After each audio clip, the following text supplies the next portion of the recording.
Ababedin Komose Christian Chivu the right manager to lead team and any Inter Milan for a long time. Na ebi krepo no Mr. Morata no enso afi Bobo Kefne Inter before say Christian Chivu ebekwa wanu nso atimi akọ say Christian Chivu the atie ani said during the playing days no waje 3 Scudetto titles 2007 2008 2008 2009 and 2009 2010 waje as a player say 2025-2026 no wajine first title as manager and so at the ama Inter Milan Bobo kuno were the first Romanian manager wet me win a trophy ama Inter Milan Bobo kuno no se pretty any anija Inter for a woman ono so na nie ye pa but one ye hypocrite one ye nyatwem wo be kan okra sesto na no I cannot that trophy no e Coppa Italia final no we had musa dem rented no e betimi adeliver na fe wo anya 2 titles and no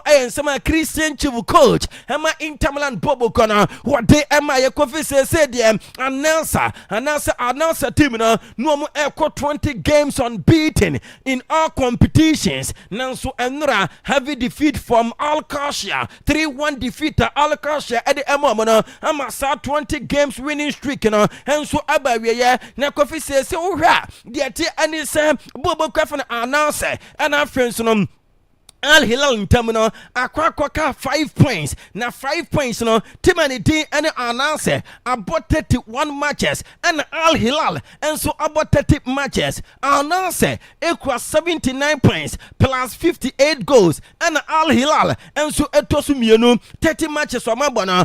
I was 74 points into more 1 match outstanding. I was some po AEF Ekokane Sadi announcer Kwabane sa nature say Akwaaba just 2 points between announcer and our first no Al Hilal na Kofi say aka announcer one 3 matches on the 7th yawa there one any Al Shabab ebebo 6 p.m. na fe Tuesday and no 12th May no announcer the leading team one any the second place team Al Hilal the biggest club was Saudi Arabia and so Akwaaba and say Al Hilal form etimi anwini one outstanding match no mo san kwa we ekwasha announcer de ne na de no ayeka e de Bobo Kwano and so announcer na no pay ya dini nyina emamu awa fidikesi so yenuramu awa England na uko Englander English Premier League no this weekend emu day ema some of the clubs because Newcastle United and we need 3-1 Etia Brighton Hove Albion and Arsenal team no wamunso etina Emirates ebo 3 goals Etia Fulham Bobo Kwano miante Victor Yokres enya go Ricardo Carafiori ekweshe go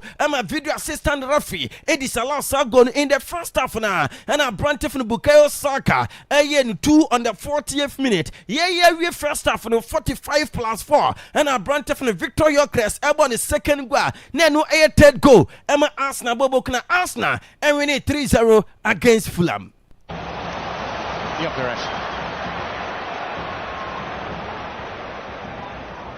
Saka really well found, as was the bottom corner. And the provider of the first goal becomes the scorer of the second, and Arsenal are flying high. Enti Arsenal Bobo Kwano and we need 3-0 Etia Fulham team na a brand from Victoria Crest so far when you 20 goals across all competitions in the debut season for Arsenal 13 Premier League goals 5 Champions League goals 1 FA Cup goal and 1 Carabao Cup goal. Now the tennis of Victoria Crest Ababe the 3rd Premier League player to score 20 plus goals across all competitions this season. Alan Holland and a LED when you 35 goals in all competitions. After the Brazilian Igor Thiago and so anya 25 goals and a brand of Victoria Crest anya 21 goals. Says was never be the 3rd Arsenal player in the Premier League era to score 20 plus goals in all competitions. And when the debut season mo Diodi kan AAP the French guy Thierry Henry 1999-2000 the first season when you 26 goals. After Alexis Sanchez 2015-2016 2016 one nso enya 25 goals ana abrante from Victor Yokres one nso 2025-2026 season no wenya 21 goals aso na no aka more games to go especially in the Champions League no ochina ogina kono and offense no nyankopa nya tuma weekends so no was say egina kono but the ball born in ano and more than a dint no one energy play of the match in their game against Fulham abrante edin come and was see GD die eda so ewonom enya die so mabamu abuda still na no spirit no ewodma wo mu edi eye adwuma was see games aka ne enno so enti e was a matches aka no Arsenal players no enso enya mentality say wo mu ebe win some matches na nya good results e betimi aboa ama season ay successful amwo mo Bukayo Saka no after say wo free injury no abrante enya goal na owie no eno ko Instagram and say for his glory na chese nyankopon eno dia se da ema ne so wasnya back on the scoring sheet. Ricardo Carafiore say uramu au Emirates Stadium na atmosphere ni ay unbelievable because supporters na hema ehonum ay very good crowd no na ay good was saying we are fighting for everything. We have to be ready. There is no tiredness at this moment. Eno ay nsama na brante from Ricardo Carafiore wonu so edito dwanto wase bibia Arsenal a challenge no womu ay fight so womu se betimi aka womu ay ready bre anyone emwo he was a season and I say at this part of the season bre anyone womu ay ready na Mas Luis Kelly and central for any womu ye former players ne empona baso womu se abrante na when the ball born na no Emma Arsenal bobo kuna 97 pass accuracy 66 passes and my emu 64 na a complete after 7 draws 1 after Urama the attempt and it's a force no or winning 4 and a final third entries no when you 4 our tackles when you 2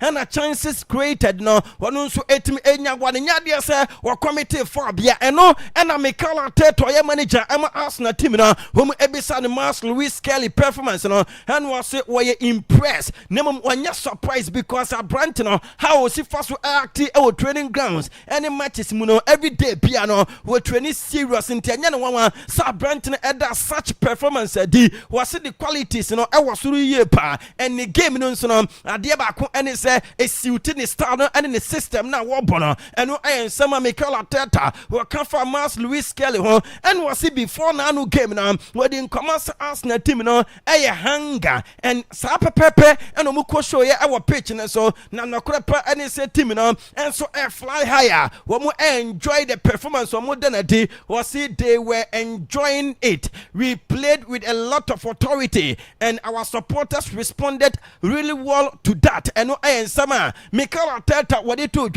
say Arsenal team no enya 40 matches across all competitions this season not just so I'm winning 40 matches in all competitions the best ever tell ya Arsenal team no enya in a single season no was way back 2001-2002 when we bought 16 matches and we need 39 matches this season 2025-2026 now when we about 58 matches when we anya 40 wins and way and as a season where any season Arsenal are winning more matches in all competitions since he take club now when we winning 40 matches in a single competition and I say in a single season muda Arsenal bobo kono I suddenly be and I mean can say 2001-2002 no na Arsenal Wenger when we about 60 matches and 39 wins and this season 58 matches no when we anya 40 Mikel Arteta and I am Arsenal team no and so at me break his record no now win Arsenal for enya over Fulham no am say Arsenal team no am Man City 6 points gaba when we Eddie Kime when we have 76 points plus 41 goals after Monday 35 Man City etosum yunum City when abom 33 matches and to 2 outstanding matches aba and ekra promujina kono when I was 70 points plus 37 goals na kofi Arsenal team na I qualify for 2029 FIFA Club World Cup and also ebetimi akosenti Arsenal say dem duty UEFA coefficient no the adisa rankings na ama say Arsenal bobo no qualify for 2029 FIFA Club World Cup Chelsea for ekwaji ya no na ochina Arsenal team no esen ejina kono one of the crucial games of the season ema Arsenal bobo no UEFA Champions League second leg game because Emirates Stadium. Don't forget to say the first leg no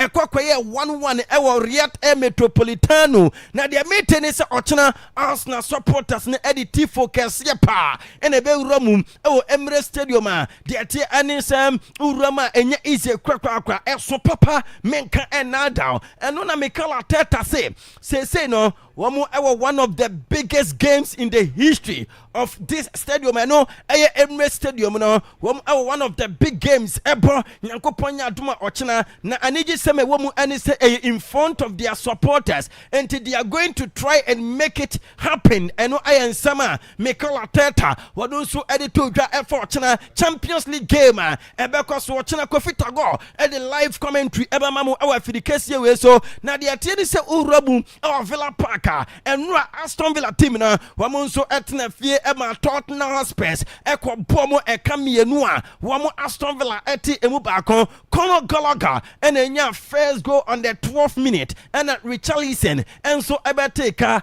and as wabebo second goal 25th minute and sela Emiliano Buendia on 90+6 wanu so enya equalizer ema bobo kwefle Aston Villa Tottenham team no and we need 2-1 etia wamo na Conor Gallagher ni first goal for Tottenham no am crucial points about the battle of survival mua the atia anisa and central for ebisa Conor Gallagher say ofri Chelsea and a copy our Atletico Madrid waba back to the Premier League waba be share new manager Roberto Di Serbi ne dia sam and abeka afan ho abantness want me kan sem bebre na emfan ho do betimi aka anisa coach no so good no Conor Gallagher and the Tottenham team no. I can't speak highly enough of him. He's been so good. Every player in the squad has taken to him. Everyone trusts him. It makes you feel good, confident. He's bringing the best out of players, and it's only the start. Hopefully, we can keep learning from him and build a great team. Yeah, does it feel like this is all coming together? All right, we know the situation you're in, but this is the perfect time to be stringing those results together. Listen to the fans; they're still here singing. It's so good to see.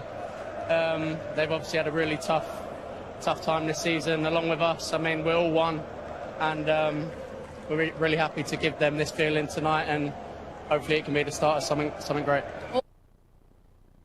I am Sama Branton and Conor Gallagher. What day am I now? Pay a dinner amamo. Na say Tottenham specimen and your back-to-back win in the Premier League for the first time since the opening 2 games of the season to your ball. Monday 1 and a Tottenham for every Monday 2 and a Tottenham for every informal Urban Coffee. Wamuntimi winning twice to da our Premier League and last weekends and an annual day one win so manyano and a abwa amasa deno and so at me happen na Unai Emery say Tottenham space team no crepa and some a fantastic team with fantastic coach say Tottenham a free relegation uramu our league lock no so obasi oduma 16th Nottingham Forest one more 39 points one more game boy na 80 Chelsea 17th Tottenham so our 37 points minus 9 goals. One more that relegation no West Ham United one our 36 points minus 19 goals.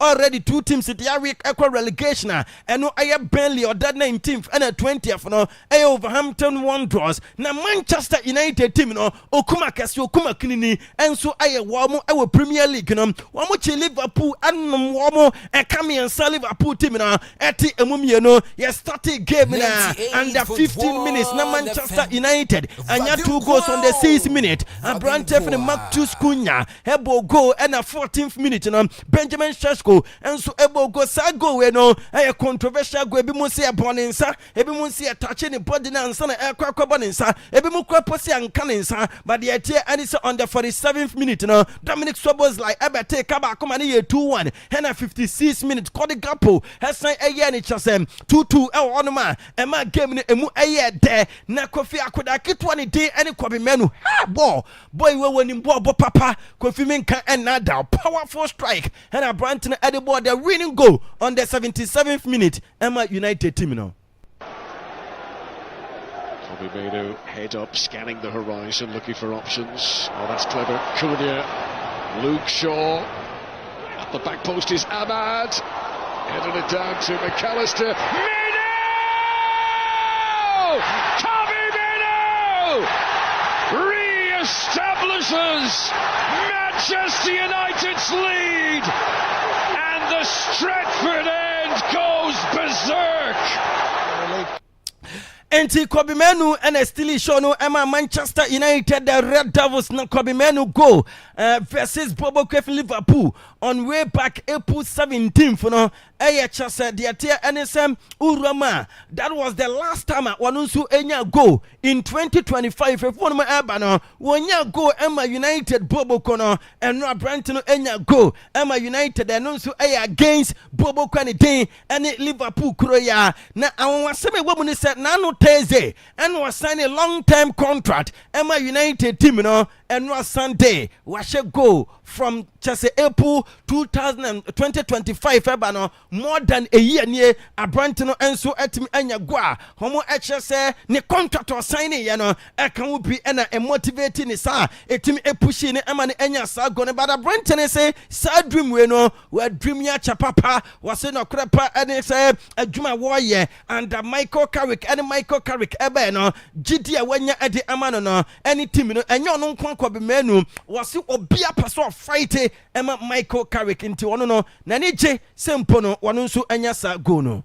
I know I used to sit there when the academy used to give us tickets. You sit there as well. So now I'm just so blessed to be in this position. What would young Kobe have made of this then? He would have been. You're still young, by the way. I used to dream of times like this, so he would have been over the moon.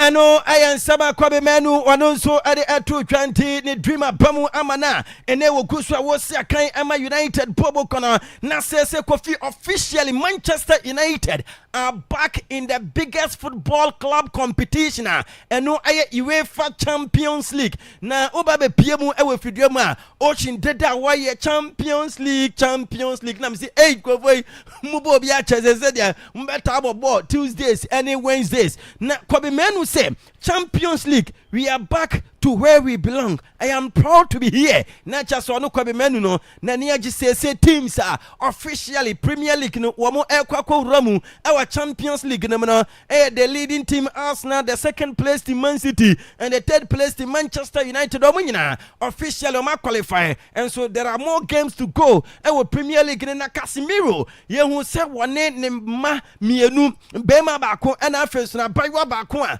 wamo enso ekura ne nsa at the time no mu ewra pitch ne so Old Trafford the dead no na Abrante ne ekofa samfo yin no and okọ Instagram and no say exciting crazy what a match at home and no aye ensama Abrante for Casemiro one also ekwa na Matusku Nyakovi washe go against Arsenal, go against Aston Villa, go against Liverpool and go against Chelsea this season and to almost Abrante for Matusku Nyano aye a proper big game player not just one no big gamer obenya go ewomu no player and asha more Premier League goals than Benjamin Sesko since Ruben Amorim Manchester United for Ejan Kwano Abrante for Benjamin Sesko and yet 9 goals so on na Kofi Diatie and say Anslot akwa kwedi nkama ni nkomo die nyina ni say bona Benjamin Sesko and so ade to atenemu no wo say one de ewu ni say e bone nsa na eduru ba bia de wa niema esi etie va intervention krapono anytime be na say ko etuamo na happen throughout the season one Anslot as manager Emma Bobo Craft Liverpool wakasi waka anwe ya no makwa kasa one no wo yo bia wo pekasa na so na krapa and it's a bad decisions no eduru ba bia eko etia wo that if a ball has a certain curve and the curve changes there must have been a contact but it's always light then we should have a debate in football. Is that then enough to disallow a goal? But I think the rule is if there was a touch, it should have been disallowed. But I don't think it's a surprise to anyone this season that if there is a VAR intervention or if there's something that you could look at, could be left, could be right, then that decision goes against us. That has been the whole season, every single time the same. So if I remember Paris Saint-Germain at home getting a penalty for a soft touch on McAllister, but of course the VAR interferes and says, no, this is not a penalty, where 1 week later when I see Paris Saint-Germain playing against Bayern Munich, that same soft touch, the penalty stays. I saw last week my goalkeeper on the floor with an injury and the referee doesn't stop the game. I see a player of United off the pitch today and the referee stops the game when we try to play on. That has been our whole season, but the second goal we did not concede because of that handball. We conceded it because we lost the ball in a stupid position and we lost a few big moments afterwards in duels. So we have to first look at ourselves, that be completely clear and obvious, but that decisions have gone every single game against us, that's also completely clear and obvious, because when we played United in the first game of the season, I had one of my players with 5 stitches on the floor and the referee didn't stop the game and we conceded. This is a complete pattern over the whole season. But there's also a pattern that we concede ridiculous goals when we are the better team, that 1 or 2 switching off, and then we concede a goal. And that is more, that we have more influence on, so I should focus much more on that than on these referees' decisions that go against us. But it's clear that that it's the whole season the same. Eno ayan sama onslaught wade to dwante ba bia bo na ekono se direction exercise kire se touch ba yenti woni de wuni se ebo abranta ne din ene Benjamin Sheshko ensa ansa na wo bo no e de ato atenam na throughout the season decisions be brena ko atia wo mo ano e dinye pa even one first game against Manchester United of the season the same thing, but Michael Carrick aboko be menu ene Matheus Cunha abaso waso wuni se emrante we emrante a wo mo I'm a Manchester United Bobo Kono Ekon and more board the entire team abaso. I think that's one of the biggest things for me is that trying to get the best out of people, you know, and helping players and giving them the opportunity to go and perform and do what they're good at, really. And there's that side, and then there's obviously being part of it today and seeing this place alive and bouncing at the end is a real joy and a kind of pleasure to be in the position, you know. So I think there's a group of players who need a lot of credit for the run that putting together and the coaching staff as well, especially for the lot of work that goes on. I'm sat here answering questions, but there's a lot of good work that goes on beyond me. So and the pleasing thing about the spirit and the togetherness of the group, I think, to see that camaraderie and looking after each other, and it was tested obviously at 2-2 and seeing them moments where they're really sticking in and fighting for each other is that's what we want, you know. We want a team to be proud of. And Ano aya and sama branta ne din enso ene kobimenu papa ne din ene Michael Carrick waka efa no ho na say Michael Carrick in 4 months as Manchester United interim manager no what if Pep Guardiola, what if Mikel Arteta, Anslot, Liam Rossinia, and our friends no Unai Emery and ano pay nyina enso Emma mo na Jimmy Carragher say a shame Emma Bobo Kefin Liverpool sempo upon the money we must spend it nyina na still na no utimu senko for niema enko your city is a shame he spent all that money but we still look like Chelsea. Hey, not just Bobo Kennedy and Liverpool. What must say sika nanso wa mo bobo da say Chelsea for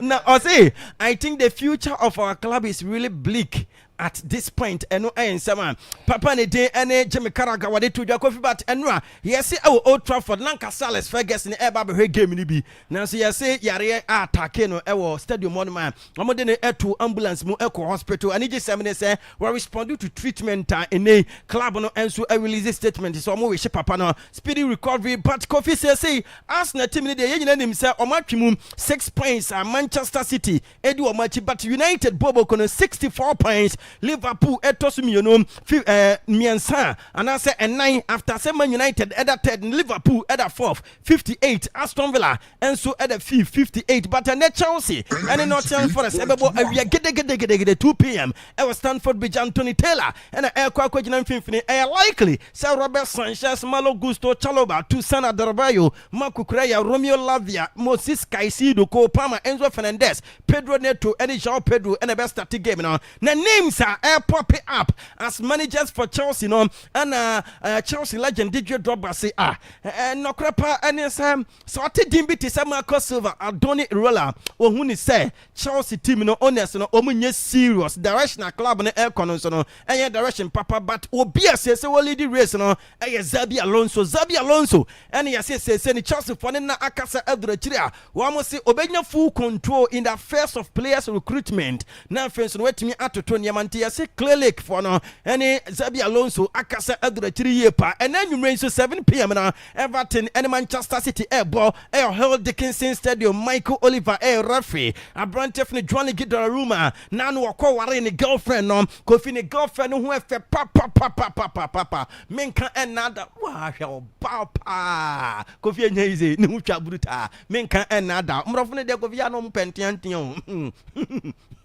na de atene se Johnny Gidaruma ebe goalkeeper ene Matis Nunes Kushanov Makagehi Aureli Nico Samson Abrantef Bernardo Ryan Sheki Antoine Semenyo Jeremy Doku and Ellen Haaland Ayamrante Edubakwa Wamu started game. No, don't forget it's Everton battle for European football and a City for so battle for the Premier League title.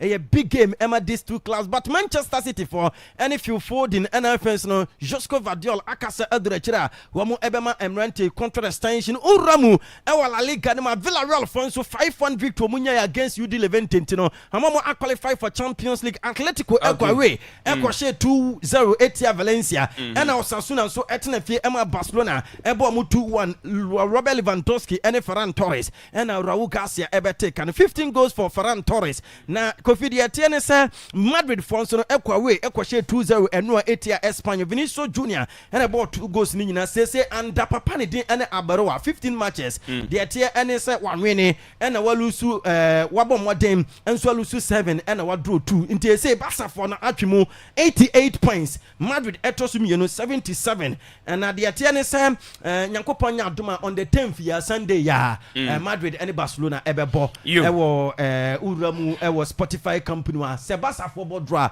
wo magi La Liga no wo mo win so wo magi ntiko fi wo mo say yepon game no magi a o be jubilate in front of Madrid for yeah that's it Kylian Mbappe so koye masem wo Italy waba you yeah that's it and then on tia point na isi asoma no and no aye bona na wotene nka say amano ni nsem no odi asi yakọ osi atenase yakọ no ho na otimi edimo enchiremu no etimi ede abedan edete for moti Akwaaba radio 98.1 we are Shannon so ocean after ocean the akabe fisem I ede betwa so ede ma we say good morning Kofitaro bibia boko dia yes bibia boko pa ye nyame ase na ya sa ba bi yaba and next say Monday and seven dozen too much okay yo ne yaba you nti ye be born fast mate ye nja ba kokra wu na fun we so no me hwehwa de bi mi hu ba me hu you me hu sesi oh okay nti ene pene hu nti ye live on Facebook insanity Akwaaba radio brekum nti u ba na onso a share na others enya bi ahwe insanity na bibia timi aye kama you ene ma yenti o so hu de ene yenko yen hye nkomo na se na se de waka no nkomo ne dos me bet ni hia me bet sa mi ame bellet ma hini okay Yanshan come on straight away. You.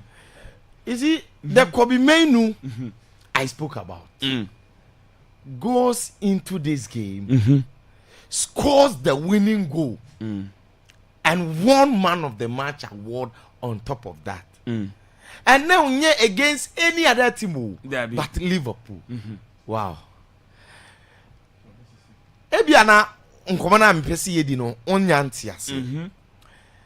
Komenu ye true and true Manchester United academy boy. Yeah. Akofi obo against Manchester United bitterest rival in Liverpool. Of course, was sure mother. Look at his ratings. 7.9 with a goal as well. And this is a very player at this young age. Control middle with such calm and composure. Look at the goal outside the box. Baby a ball neighbor toy at 2-2. Panyai. Na ball read that. And all these things comes on the back of say or renew the contract. A player who nearly left because coach be say no. Yes. Or renew the contract to 2031. That was just 3 days ago to end a match. And in fact, it talks about Nkomana Yebabe di wa hana said Nessie at Wasso. Now, in fact, Bruno Fernandes can send after say Obiabo Kobe Menu Abaso say Uhune or say Obio within the club Biano. On him say Manchester United cannot afford to lose a player in the quality of Kobe Menu. And a woman said room rebino na onyabi more due to certain circumstances. Yeah. Bruno Weso. But at the back one, omu players no munim because omu need training they say. Consistently no money need training now or giving the best mobile who said this is a player so starting game unqua de ye hu you know Kofi. Eno na besie. Okay. Inti ndaeli no everyone who say Amorim nyade. So the players themselves knew said they needed Kobe Menu within the starting lineup by this player Amorim Amana Mobida as a starter. Inti enra na me ka say me say match yi kosu ya no nke be ye ya say komode Amorim three back man ene te ha ginyina be tra stadium ho na ngomo hwebi no mo hwebi omo wi amamo nka hwenkyere omo nko fie no mo akọ reflect ya omo hunu decisions omo take ye die nti a ye mu bi ye kase na ode omo nya abotre but no fans this is still nkofo na sa no so me ka kire o say a good coach betimi ama even a bad player looking good but a bad coach betimi ama a world class player adani average game no Ankasa Man U share 2 goals in the first half. Kunya ne share first goal, of course. That was such beauty.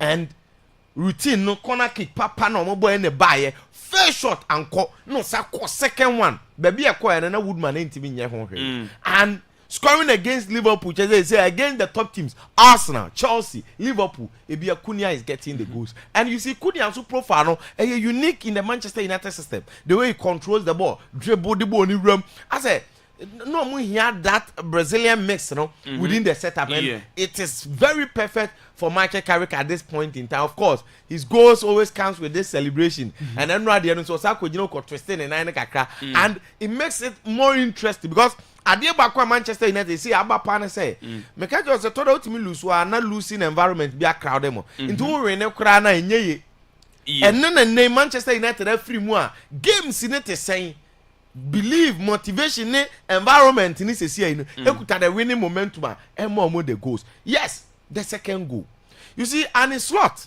complaining about 2 things. One, some Manchester United had the counter and a show. We'll talk about that. Abrante and the other Shesko go no Kofi. Yes, pass to Abrante and the other Mbwemu. Na Mbwemu bo edema Bruno Fernandes. Bruno Fernandes Kofi one assist in ra. But the effort no put in the happen no deserve assist on the day. Where the first pass na call one baby o timi twa ball no koto Kunya Shesko anim. Shesko ball no goalkeeper ni EPA and then ball na san petre by no ball nke twamo na Bruno san stretch pin ball no. Unfortunately the entire when ya assist ni say goalkeeper na parry ball ni say and e be pim Shesko and e to atem. Of course a pim no here is where the controversy comes. E ball nsa and am nsa Kofi nkomo we ya me dey see di not long ago me catch you say the camera angles no Emma always obia come into a very different conclusion. Way omo yi no severally but adie ba kwa na catch na say in real time situation any time an on video ni play no who ni say am nsa. The only time an argument na controversial when they pause it na picture na bedas na looking like this na wa adwena ya say ebo nsa ana am nsa. Okay, the thing that in England one team anka say ebo nsa mra say when you are not sure me hwesel. And he said, referee not sure say born inside the air. Until be foul. Until he is certain say born inside be foul. But referee was not certain say born inside. So Ebasa won't be foul man in. That is the reason why the goal stood. So based on that, the shells could go no eshay. And it's lot no. This is one you to Mr. Wasa.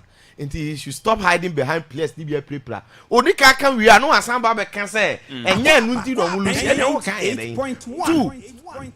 Osan feel say boy bonus. Of course we Liverpool ni obe feel say boy onsa because we hear bibia Kofi also obeka and the actually over. But if you can honestly say ball no hu ne clear say ball inside and so anya no kwafo ye nyina ye confused. We are not absolute on this decision. So based on that, I think it is fair if the referee says on yes certain in 20 minutes nyina so take a decision and cancel goal no. Now second half Man U get Liverpool 2 goals.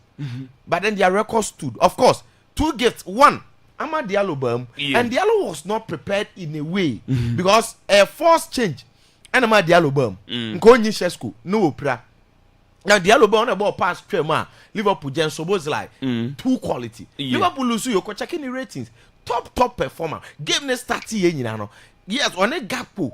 And now also me no can share goals. And now ampa attack no mama hoyeshi.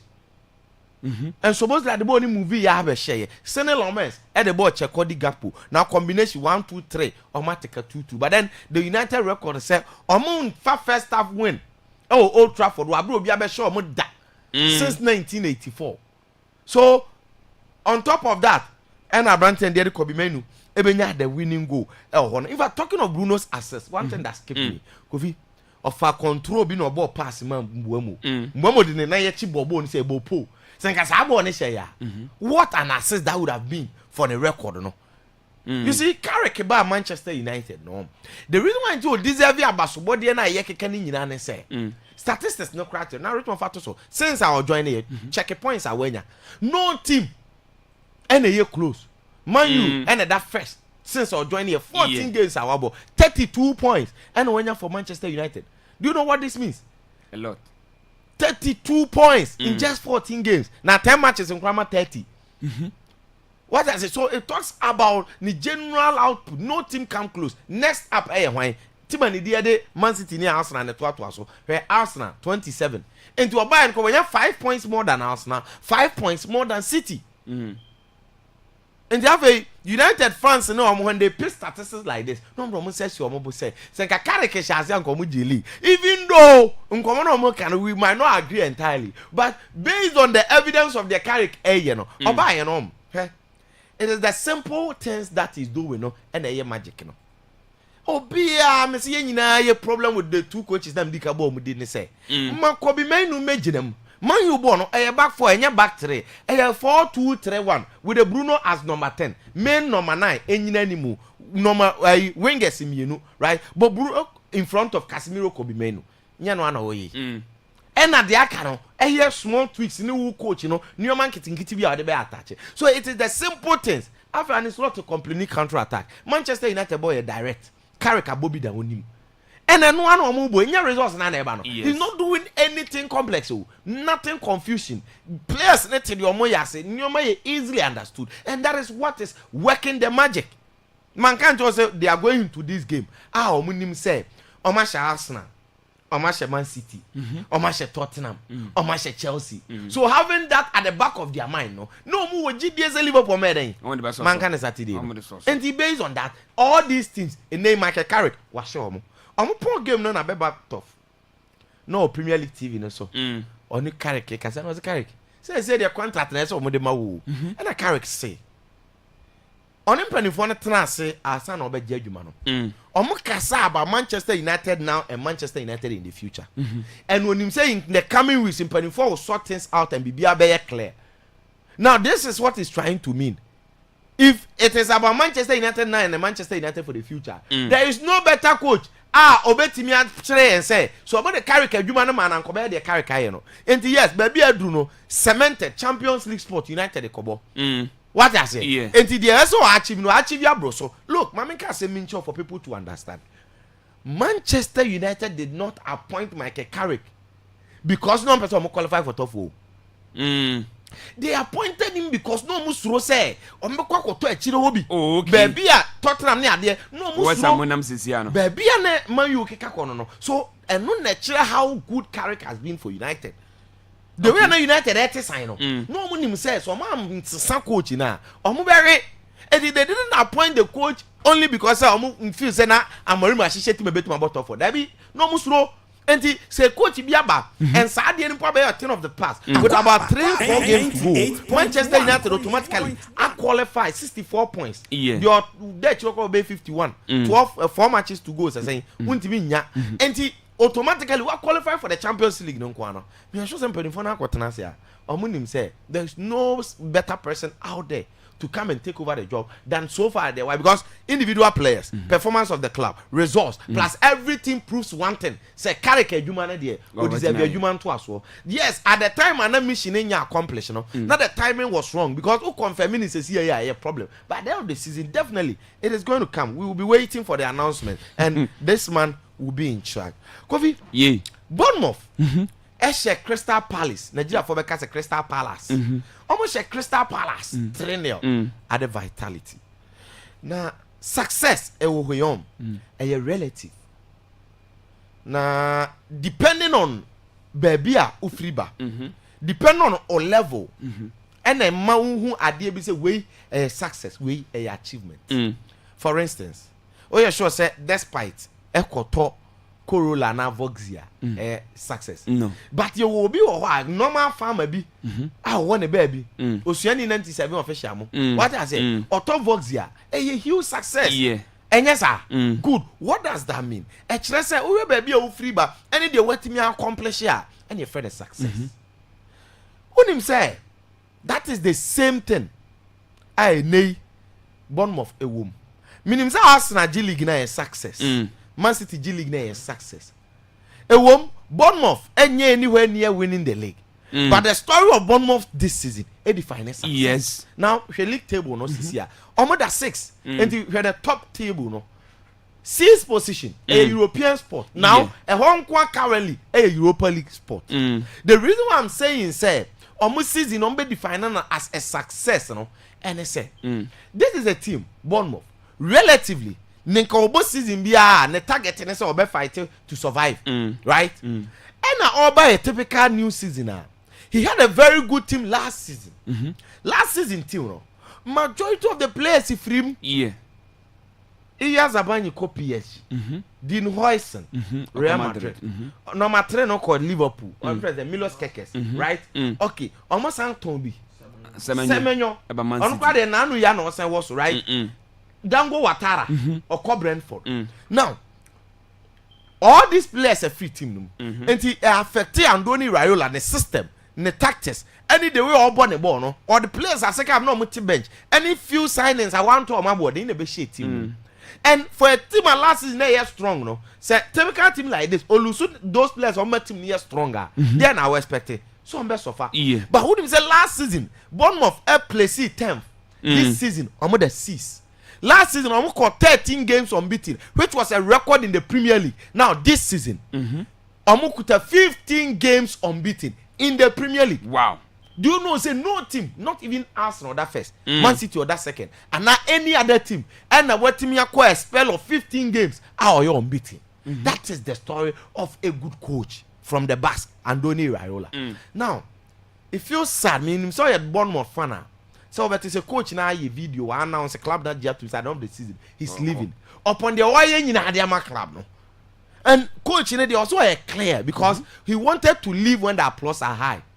On person be free now I am running comfort derby. That is the reason why he's leaving. But even though he's leaving, even we Ghanaians will have to thank him because anya he kurano. Oyi semenyo pie. Ana oyi semenyo pie. Ninti ne semenyo our Man City. So in fact this coach has done a lot of good. And the story is similar to Brentford. When say we mo that season Brentford that 7th. Yeah. Now check Brentford on one ton we sanim we mo no. Brentford ton on the top players. But Andrew Keating so at the Brentford that bar my name Brentford that saying. Or that 7th. Yeah. And also fighting for Europe. Omo the business in Chelsea. Baby. Chelsea were 9 for. Good. And it's alright. We're champions pal. And it's alright. Player bit to say we shall go so I think 18 Mbuemo 20 something and not 20 no money na free ho na yet Brentford that team we are. In fact certain things are achieve success in their own small way but we are looking at omo that table no top no and MIM pay attention. So credits to Andrew Keat and Andoni Raiola, Bournemouth, Brentford for doing this kind of work in the Premier League. Now Saturday no unze ye better na say na me catch up say Tottenham fans and omo mpese Tottenham bury no omo nyina mpa ebo sa weekend we ye say West Ham ebe lusu na Tottenham akọ against Aston Villa and Kofi based on common me no di no I'm pie one because West Ham lost and Tottenham echo share Aston Villa 2-1 in fact enei or the two so abehu what this results na patch it means say dey enim Wolverhampton are Burnley are now akaba akọ obeba beka ho no so awe between Tottenham, West Ham, Nottingham Forest kakra. Now, enei West Ham free, Tottenham free relegation zone mama West Ham abeshim. Tottenham are now 17 and they are 1 point above West Ham United. And that 2 points gap now West Ham they are Tottenham no. Tottenham are before West Ham so that is how interesting. So now it is looking like say West Ham mum ne berry na Tottenham for me.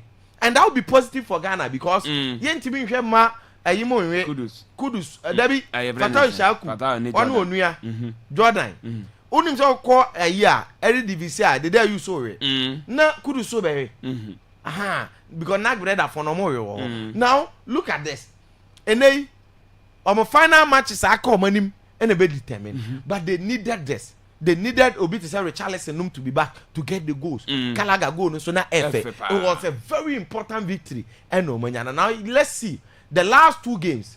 Tottenham, Kofi, Oma winning nyina. Oma share Wolverhampton. And Oma share Aston Villa. 6 points in the last 6 points no. And it tells you say who stage a relegation survivor. Say ya na esa opere for me. And no boni edin. Omo record na nkasa na ehun Richmond the toss. Unim say this season they are the 3rd best team when it comes to away. Oponzo omo win nyina no 26 points no manya. Arsenal na nya kese si omo 32, Man City 31. West Ham Tottenham akonya 26 points away. Notifie 17 matches we win I think 3 or say 2. And in the home form nya. And inti na ne say no. Okay. Home stadium na ye kama na obi everything ka home ne no. Home form nya. Away mum ne. Away mum ne. And that is why they are here. And yes, a very good win for them. No more the back. Now, Nottingham Forest and now Chelsea. Now, Kofita go. Yeah. You name say Chelsea. Now no one win there, but it ain't enough because they are playing against Nottingham Forest. Almost in all competitions, about 9 games. Almost unbeaten in the last 4 games in all competitions. Nottingham Forest, almost winning Maybe a Porto in the Europa League.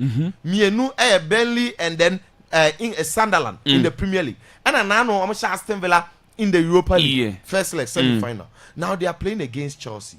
Makacho as a result, no more fun time in recent times. I'm almost surviving under Victor Pereira. No, I'm almost throw a new opponent. Yes, and it's how Chelsea over boy against Nottingham Forest. Now him say team now over boy Tiano no.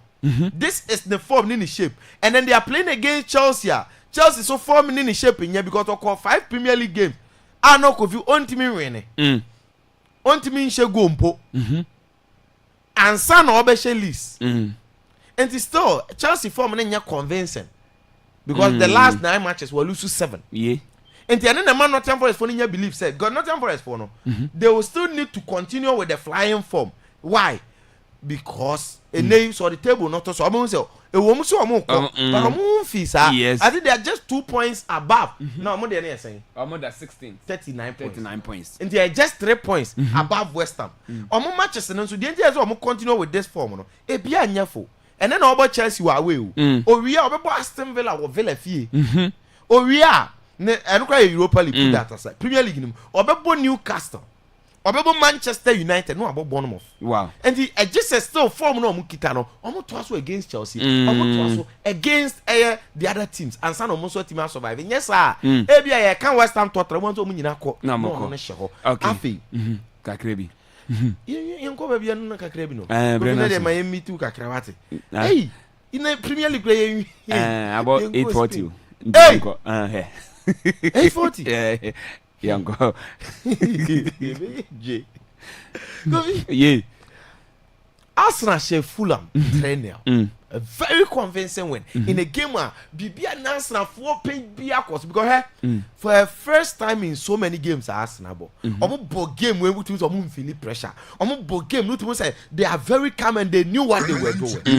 Me hear line up no. I want to convincing start free. Okay. Those 5 changes now Arteta here from the previous game of the boy against Atletico Madrid no. Lewis Kelly by medal. And me catch us says Zubimendi no. Ne ball na normal ball.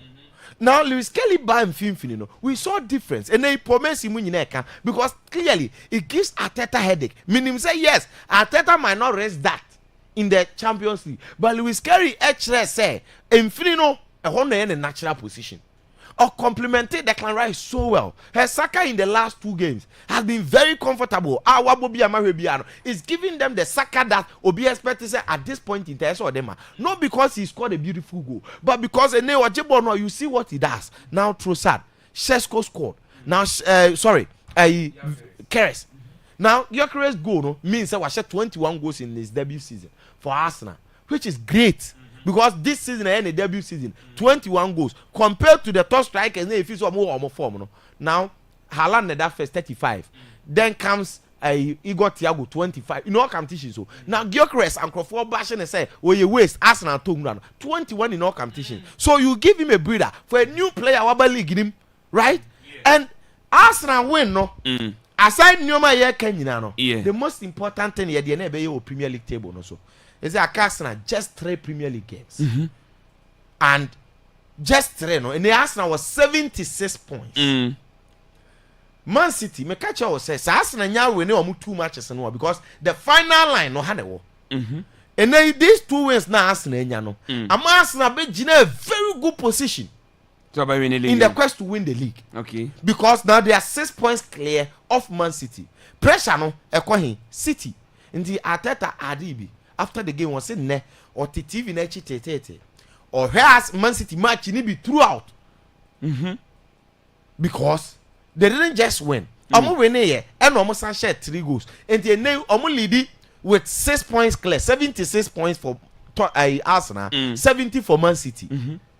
Omo san could have 4 goals advantage because now omo share 1-0 and then omo share 3-0 into omo plus 4 goals. Now Man City and what it means this with the final games in our camp. In fact, just say Omo win the first 2, which is Arsenal and Everton and away. No more be Brentford. Now, baby Arsenal Nigeria see the Ama League no. After na goals be important to me. So even Man City to me win the final 2 matches no. Worst case scenario. Unless they win all their matches. Because maybe Arsenal Nigeria is here in Kofi. Arsenal win the matches 3 now in the Premier League. Potentially. Because West Ham, they are relatively, Arsenal will win. Okay. Burnley, the same thing. Crystal Palace, a last game. And we might end up, these things, remember, 85 points. Now, for goal difference. And I heard this time, G League. We witness a league, a year 1 point gap.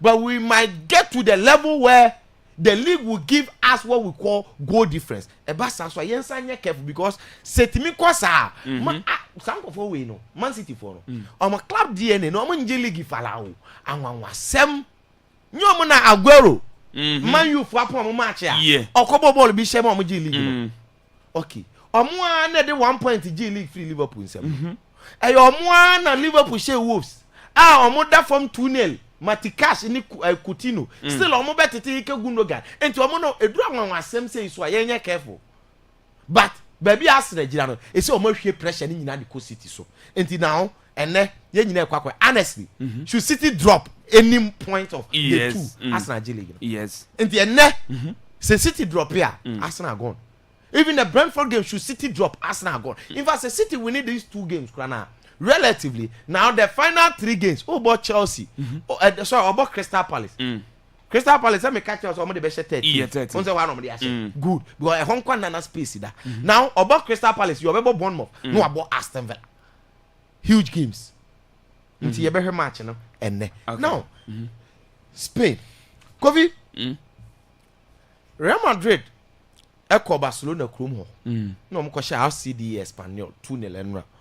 Na in fact before this game na Barcelona akweshe Osasuna 2-1 ti no mo mpa igbo nyina na say Real Madrid be drop points no ma G League no in fact no mo G League but then Real Madrid stop Barcelona from winning the league and catch because now even though Madrid are winning 2-0 but the points gap no that's 11 Akwaaba. What this means they say Sunday May 10th El Clasico in fact Barcelona fee Yeah. Se Barca enya a win or draw Oma G League no. Enti La Liga for ne so omo the trophy ne beba stadium o. In fact, share how I be looking like. Say Madrid be boy Clasico. Na Barcelona even so when you draw no Oma G League and Oma win no Oma G League.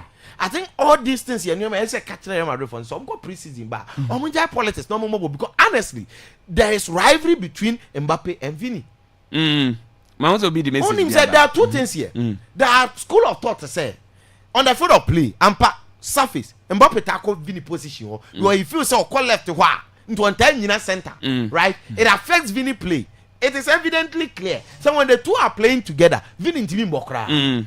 But there is another school of thought to say Vini should also share that sabotage Mbappe because say Mbappe dinamua Vini more, but Mbappe free work per Vini adani Cristiano Ronaldo. And you see, let's be very frank. There are undertones, tension room, because it looks as if Henry explosive, flamboyant. Yes, he gets the freedom and everything. We will discuss that from tactical perspective. I actually say when Vini is given the freedom to dribble, to run, go deep, come inside, cut in near there, Mbappe nima and for soon as change on more pass, right?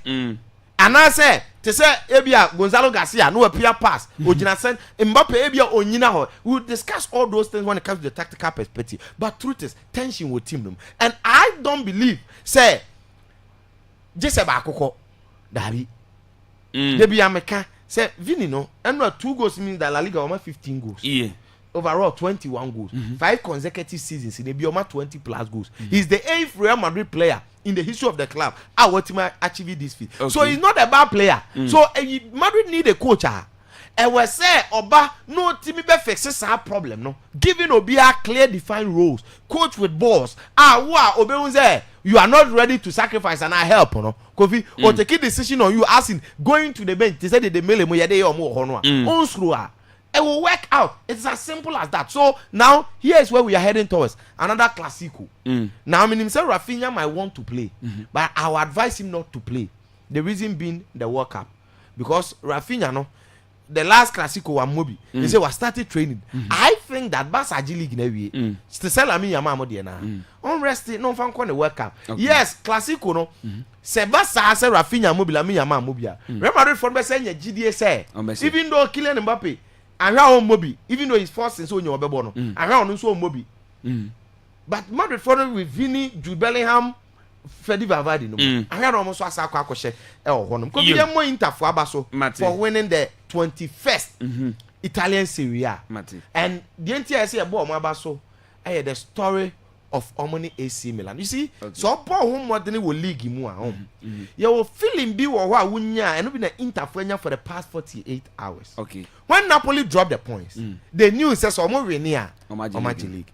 And he Omone decided when they want to win the league, right? And the end was a day they were ready, just as last season Omo Bejino. And before the game, fans in the backroom, Beshia Bass, no, where Kami team, no. In fact, I hired Duomo, Baby Madonina, no one. Makato said Milan capital in front of this cathedral, and almost celebrating. And it's a similar dominated season. No, Hono Beju money for you know to say Milan is red. Now that is Inter, and Inter for na kogu home ma, and because they knew say no more person of G League, you know, before the game, during the game, after the game, you know, Kronimu Milan colors. And Enra winning signify Adiabako. They didn't just win the league. Chivu, being a player, Chivu no more monka on na share chat is Peter check edible ball no no. Being a coach, the last time was Simeone Inzaghi, former player. Now Christian Chivu, another former player. Odomoji League as a player 3 times. Now Odomaje as a coach for the first time. So look at the sign. It tells us what? Pure love. And then this league means Omari no 21st Serie A title. Radiebi. Omani AC Milan. Makacha say league in the omobo. Juve won a competition. But Milan class no omo rivalry right from its inception. Mra Inter for free AC Milan mu equity omo Inter Milan no. They've never been relegated. But for a club yet till 1899, which is AC Milan, right? 1908 Inter for the breakaway equity omo because now I must say Omo ma ho for mo bi na omkoti Inter Milan ene de omo so omo de welcome obia omo for relegation da and omo ba be sign AC Milan ho abeji league in 21 AC Milan kuta 19 and unim said domestic caps Inter ekuta 9 Coppa Italia AC Milan ekuta just 5. Okay, now you look at Inter Milan again. Then you see some baby AC Milan they say Euro. That is the only thing that makes AC Milan bigger. Because AC Milan could have how many titles? Champions League 7, but Inter could have 3. Inter could have UEFA Cup 3. Inter could have Club World Cup. Inter could have Intercontinental Cup 2. So at least in their own right, they've done extremely well. And winning the league, having your player winning the top scorer in Lautaro Martinez, no more bubble not like this, you know. Kofi, there's nothing that we can say than to give them their flowers. Yeah, that's it. Congratulations to them. Yeah, that's it. I know Hussein Adams na wotene nkasa ma na nisem wode see Ocean Eba na otimi ede dia ma wo wiepe na yate asifie na fisem no yetimi ede atoa so aha Akwaaba radio 98.1 channel so medical character sem nonduba na ya page mu de free media ne se wiepe na Akwaaba yikono abetwa so ede amabra DJ Jovia de enyom anafe so de esa wote no na otimi ede aso so etimi ede amount me no kasi the tactical man Ocean Transit ma yankono ho na onfa de emra na owia na de aka na yatwa so asi live on Facebook no Akwaaba radio brekum on Facebook no Akwaaba radio brekum sasa na Akwaaba 98.1 on Facebook Akwaaba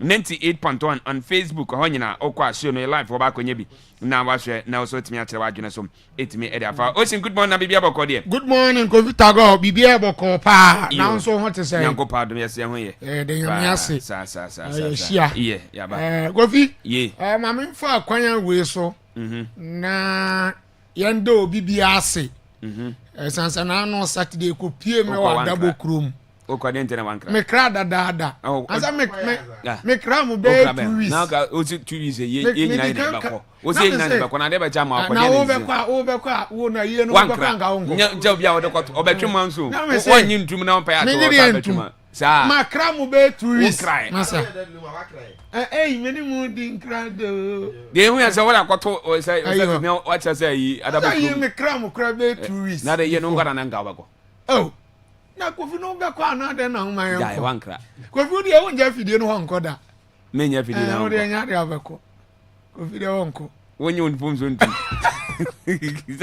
so ko wankra me kra mo Ekramu what you man so ana ekramu be 2 weeks yo what the yenti ne be ka na kiro mate yedo bi ase yedo bi ase mo be bo ayen be ja ayen ma bibia ye kama yo nana kwadwo fosu be pie mu o se nana ye ni se nana one nti yedo bi ase yo de obi ahwere ye bia no Nyankopon nhye nana mu say finally akope Master Moses Kurabre onkan ho bi sanity te be hwede be ko yo eni ma yenti is it Kofi Manchester United Old Trafford it produce one of the most outstanding performances so far yes because so share game no far so for ya it was so tricky because as at minute 14 now Manchester United attack 2-goal lead. But Liverpool managed to crawl back. And Liverpool better take an intinian so and Kamach the Manchester United will find it difficult on the finally and I could be menu and make a difference for Manchester United. So what is meaning here saying Manchester United has secured Champions League football. Nyame adman next season e ba be hu omo bo Champions League ni bi na isi Kofi eniama bebre na course so o dia ye mfi omo ya gba no ye ba be ye adwuma ni yi o ye be ri yi isi Kofi ha class is permanent form temporary yeah Manchester United team any almost stature any omu pedigree in English football at that one kasa the mom at a point even near Manchester Manchester United team compete for trophies omu pedigree ni omu class kasa mom and the go so aba be sha regardless of the first Manchester United performance, and should up to standard. No. Look at how they are dominating the big teams. Okay. Manchester United is a Chelsea home and away. Or much Liverpool home and away. I shall Liverpool home and away. Wow. Or much Man City. Or much Arsenal. Arsenal home. Or much Man City or Man City home. Or much Aston Villa. Or much Tottenham Hotspur. And they tells you say they still have that bragging right, I would be rocky shoulders against the big teams in England. Now, Enaya Kase, so big baby Kase, Manchester United, Jumano. Young farmer Michael Carrick, Kofi Nipano is not far from right. Because he is the main difference from the month of January after the sacking of Ruben Amorim. Michael Carrick and the game changer. In fact, the main difference for Manchester United. You see, my mention for this last season. Only some Manchester United no battle from relegation. Last season, United stand to be correct, on the 14th was the 15th. Under Ruben Amorim, no, be any DDS Manchester United bet about Champions League because of how our results are inconsistent. But then they, some Michael Carrick few games into the job, 14 matches, or the Manchester United after 7th position, about maybe 10, you might qualify for Champions League. Kofi was say about Abaso. And they say yes, say yes season no. Na say ye pe coach ya. Amana ba be coach Manchester United on permanent basis. No crane say Michael Carrick Kofi, they need to consider needing. Yes. Also needing the kind. Okay. Because my country say Manchester United job. Ampa anka ube coach okro proving track record. Coach okro proving success. And I did man. But no crane so when pen so say United Jumana drew now. United Jumana that form. Yeah. And it will not make sporting sense. So my pe coach be any more do Luis Enrique na Zidane be I don't know. But be United Jumana was and I don't think say bro Michael Carrick so. United job no attractive be. Okay. And then so ben you obi a ote the culture. Onim English football, what the dynamics and how English football no. Kofi na say no. And my country was a Manchester United, man, a Britain for team. And son of Tini Bay, be a English, you fancy Britain for not dominating.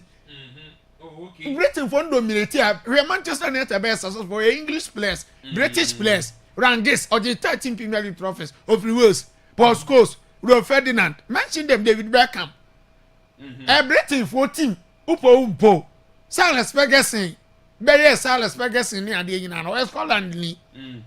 Enti ampa in terms of coaching there. Oka candidate na o man Michael Carrick na omo wa animu sen Carrick there. But Carrick no so nim Manchester United team onimu ye onim the culture, the tradition of the team. Enti yem consider and e go fiwe Amorim Amorim bought 20 matches and 30 Premier League points. Michael Carrick about 14 matches and 32 Premier League points. Wow. Yes.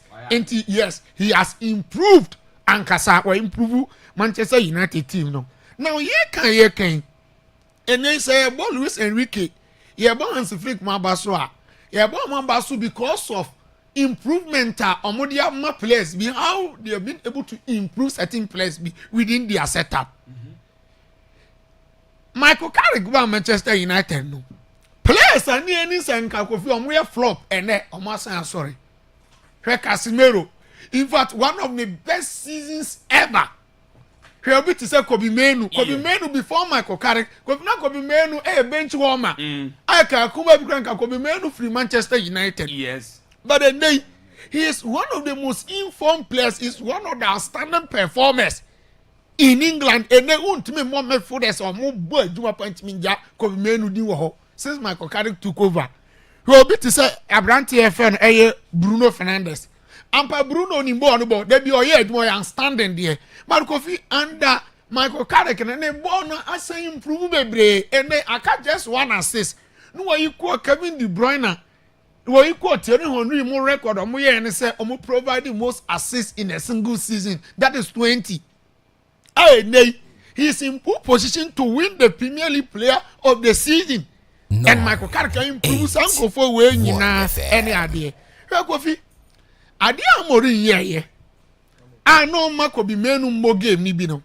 Haye nyina me because I say Amorim on treat ko be menu ye. But Kofi one thing e betinya compensate ni e de Amorim boni a che no. And signing so ye Manchester United. Mpaying for so time kwadu anu yi na America. Amorim ba ye no. Ampania man koye.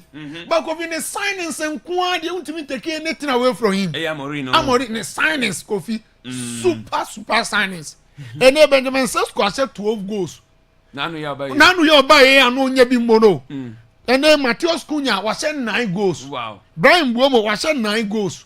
Mbeumo has 10 goals. Casemiro has 9 goals. And Bruno has 8 goals. And then there's Washa. The goal scoring burden has been shared. Once a Brian Mbeumo goes not dry up. Says on Timisha. But Cunha Sesko ababesum. Comes on Mbeumo channel. Na Sesko so nse. But then Mbeumo dey anete ko Sesko nse. You get a point. Yeah. And is Kofi Amorim signings ne dey no krenie. Omaboa Manchester United. Omaboa Manchester United pa. And to Kofi Amo United for Abaso. Okay. In fact, finally Carrick the Abo Champions League. Almost say Abasobo. Now Spain. Osasuna at firm Abasa Koshenu 2-1. Now you see what was Osasuna here. One of the teams now person di La Liga ni omu negotiate TDB. Unso kwa Spain wana your teams bi ni wo ha omu din samone. Osasuna. Ayi Villarreal numni Getafe. Celta Vigo, Real Betis, Sociedad. O person di La Liga na sa nkofo na so ni omu ko negotiate.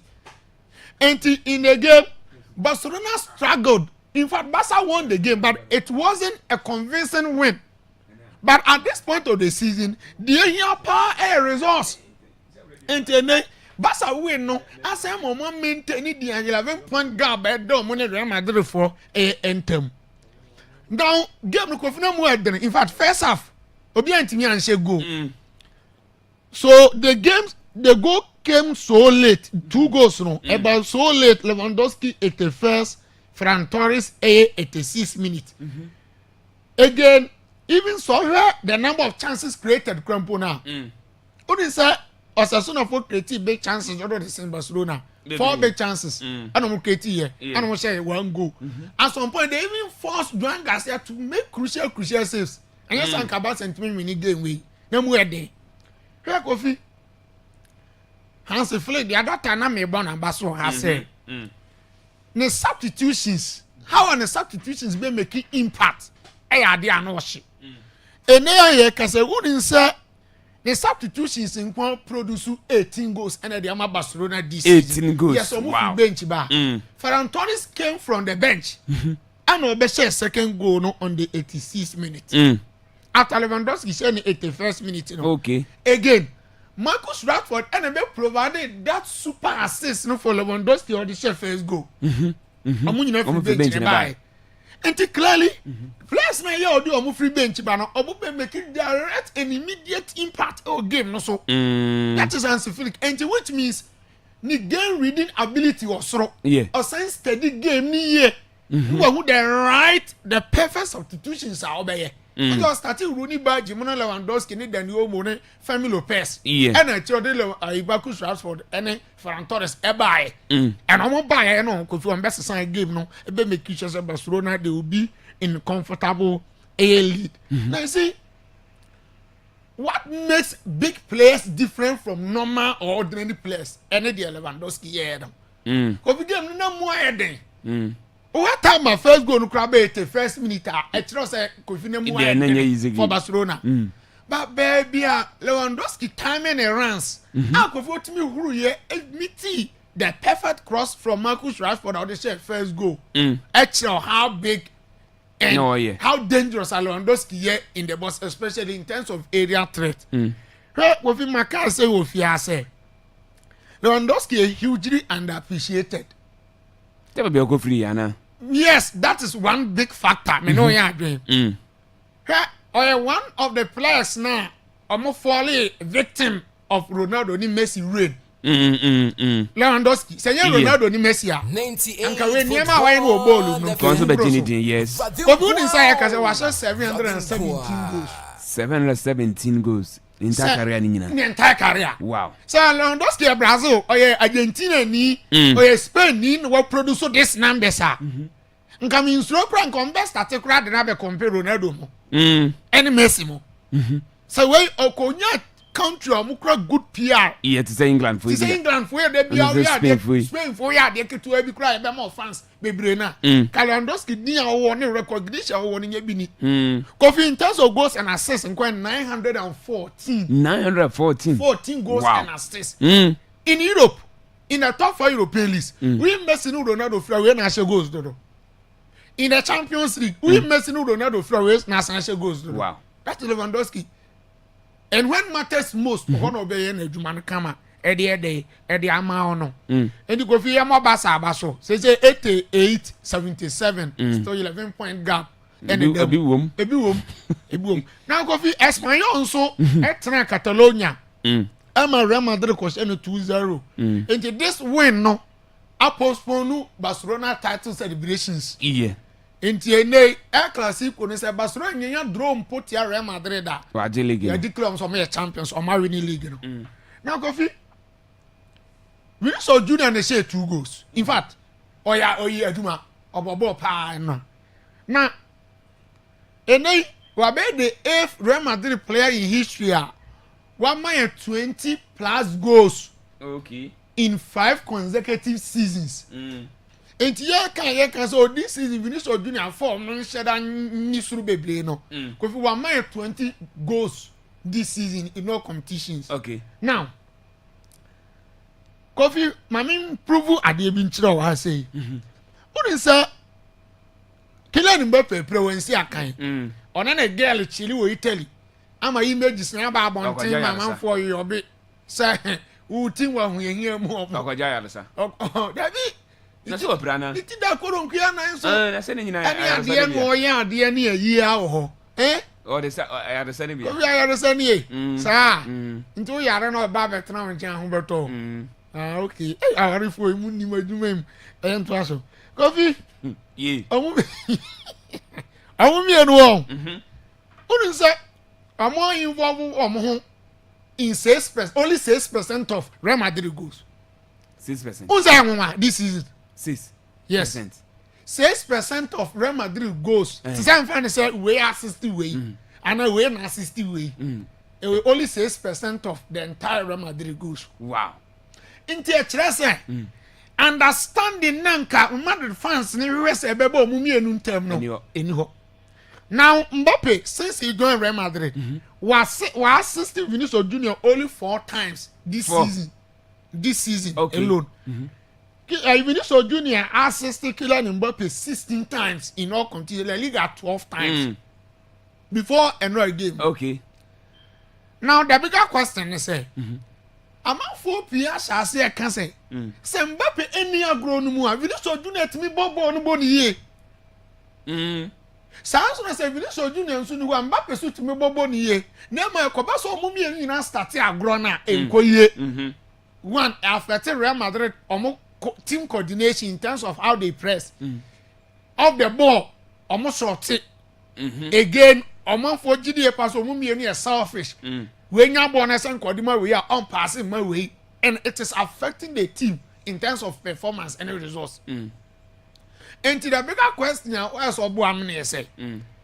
Says the next coach of Real Madrid on sacrifice back one. And we are Madrid already say Omumi back beko. I don't know. But Kofi team performance first and some about individual performance.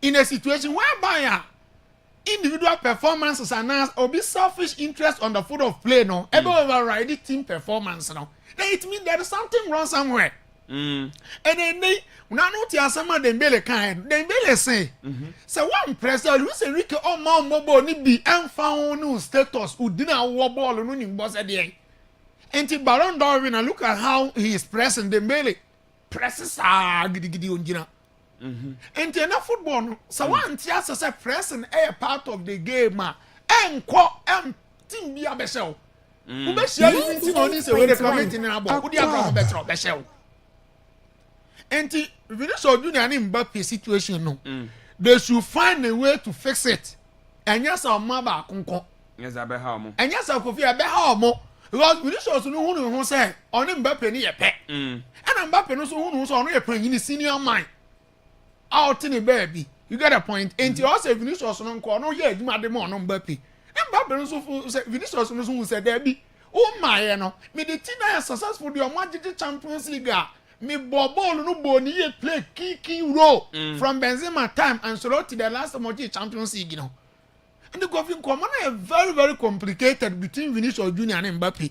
Because when you we okay. So what is actually the problem? Now we Vinicius Junior who can everybody coach in the great unifiers out and called train air classico. Now he kind of play the combination play of the ball, how tracking your idea. Now the modern one Kofi. Now I was through. In the matter of paying for no Kofi, I'm gonna find a way. No, I'm gonna fix our problem. No, no Kofi. Maka attacking throw. How much bad football back say mama di won come actual.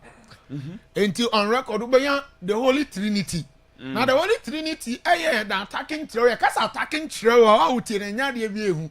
Attacking throw etres a team a omukra attackers miensa omu combination anu ohye. Omu ha teams. Enti ye benya Holy Trinity Ruud Gullit, Marco van Basten. And a Frank Rijkaard in the 80s. Amu nyina so Kofi no mu fi Netherlands. Ano mu AC Milan na no dene. In fact amu konka Europe nyina. E ba be ye ba ni mu a ye san ba be nya Arjen Robben, Frank Ribery, Mario Mandzukic. Ana Robert Lewandowski. Bayern Munich so attacking throw no so na ehu. E wo man ye san be nya Liverpool for Roberto Firmino, Sadio Mane and Mo Salah. Sa attacking turns go fi na ehu omonso je Champions League and ye benya BBC be Benzema Cristiano Ronaldo at Real Madrid ono so go fi omo ye successful jiji trophies ya papa. But I tell you say one attacking thrower COVID they are gradually writing history the Bayern Munich attack Luis Diaz Michael Olise and Harry Kane COVID now no Bayern Munich came from 3 goals down and on bed drawing. Now Leon Goretzka about 2 goals and Michael Olise share back count. Ya be 3-3. Because what mean here say this season Sam Rantier Mensa we nko produce 150 goals. 150 goals. Nipa Mensa. Wow. 150 goals and assists. And Harry Kane in terms of goals and assists 61. Michael Olise goals and assists 46. Luis Diaz numbers we onye go na carry him da. Also 43 goals and assists. Bundesliga na kwa Farmers League. Kofi now mo ba yi Champions League ma so omo ya omo adwuma nda da. Champions League nko ano. Kofi before na no PSG match no. No match 38 goals. Say PSG na no omo share 4 until omo share 42 goals in the Champions League. Yeah. I think after 13 or 14 games. Inti the argument of say Bundesliga na Farmers League mo fan to nche because Bayern Munich team way o England and Belgium league bebre o Spain and Belgium league bebre but bien wa Bayern Munich team we wan ko onji league you get a point. Yeah. And Kofi o ma attack ni de jawom ano hyepa Inter Milan enso akoye adwuma no kama say o ma do mo 21st Scudetto title. And no, it was all joy Guccipe Mieza. Where Marcos today was showing space any idea celebrations are so Campion di Italia 2025-2026. Now see Kofi Nipa Bakwa me so happy for a Christian Kivu. Yes. Now see Christian Kivu there for a former played man in Milan. And so Ababa Kaya time Inter Milan be successful under Jose Mourinho in 2010. He was part of the Inter Milan squad. No? Okay. Maicon, Lucio, Walter Samuel, Julio Cesar in the post, Wesley Schneider, Diego Milito, Monia Dia, Esteban Cambiaso, Mo Mario Balotelli, Sule Muntari, now part of our winning team. Until after the departure of Simone Inzaghi, Inter Milan for say, and there is a new modern trend of coaching appointment. Was unlike the previous years now, anka teams epe coach, they will just look at the coach and move through that idea and as I necessary. And until Chelsea, Eddie, a Juma Bema, Abrante Feno, Enzo Maresca. Oh no, Juma way you know and say we're coaching a championship, the last time getting promotion, and the Chelsea the Juma man. And until Bayern Munich of all teams say, company, what they barely require relegation, crime and coach Bayern Munich. And until Manchester in the real more club like United, see, Amorim, I see, or the Sporting are successful. And a Chelsea Crapa Maresca, I'm going to find science teacher. Yeah, Rosinia. And then there is a new modern trend of coaching. Madrid, yeah, the man Alonso, only experience be coaching mu. Or so I assigned the Aquacoma Abeloa. You get a point. And the Inter Milan for who say they can also toe the same line in terms of coaching appointment. And the Sadia Christian Kivu, he is our own. Yeah. Now no coaching Palmer, not a permanent boy. Before so be doing Inter Milan. No coaching professional level, we coach only 13 games. And the Inter Milan they do Marmano. Now Kofi Obano, he came in a very difficult moment because at that time Inter Milan they were heartbroken psychologically. No, me are down. Because Oman also Champions League final to PSG 5-0 final. Again, Napoli at 1 point. And they just could have trophy last season from himself. Yeah, but this season I said so I'm talking City I can't tell no good so man on his senior players and any idea. So this man he had a lot to fix. The reality is that Christian Kivu season 9 and the season I got 3 more games to go. Or the Inter Milan already. Now, what it means in the context of Italian football, I say, and they Juventus and Kofi Omanji Serie A no do 36 trophies. Okay. And they Inter Milan ababeji 21. Amene AC Milan ababeji 19. And my case in the context of Italian football, the most successful team, Timo Kofi, Omujini Tumpa wo Italy what they Juventus. Yeah. But all the argument in Europe and what about AC Milan, what about Inter Milan Mudi. But then gradually the city of Milan, the bragging right now about Inter Milan. Okay. Because they say almost being 2 league titles and then Yama AC Milan will do much. So 36, 21, 19. Wow. And to kudos to them 36. 36, 21, 19. Oh, okay. Did you went to the 40 years to kind of make get a point. Lautaro Martinez had a fantastic season. No, the beginning about banana. Akwaaba Argentina for the me say omo ya before the other tasana me chire wa ha. Omo kala necessary. Omo ho adene. On the poor money akunya mo woni odene omo bobo. Yes. Omo ho adene pa. Obi one lead goal can as we speak 16 goals and Marcos Thuram so the second 13 goals. Okay. And one player go be so the player of the season enya me nwa Edi Marco. Akwani ball pa. Ko bi ni say as a na mfie no wonyini de. O wonyini kakra o got 29. 28 29. Ko bi ni say he's been involved in 23 goals or my 17 assists 6 goals. Wow. Why are there? Syria A. Why are there? Ko bi seconds bi. It is full of circumstances. Na so one you very careful idea be betimi ato. A bad dem pan so betimi free. Okay. But so to me managing out free monso am you so strong. And you will be say what doesn't kill you makes you strong. Yeah. The uncle no be so ahun. Yes. Right for Lawrence Carrios tozo. Okay. This goalkeeper there, Ovi, everybody ground na omo threaten a life. Liverpool for no. On baby was Liverpool for no. Omo there be some man for so the kakra to achiro. Say na me so Liverpool for so. Liverpool for so kan ho. Everybody go fi on am cramp no say ni security enye say. Ni nyina say in 2018 our Kiev.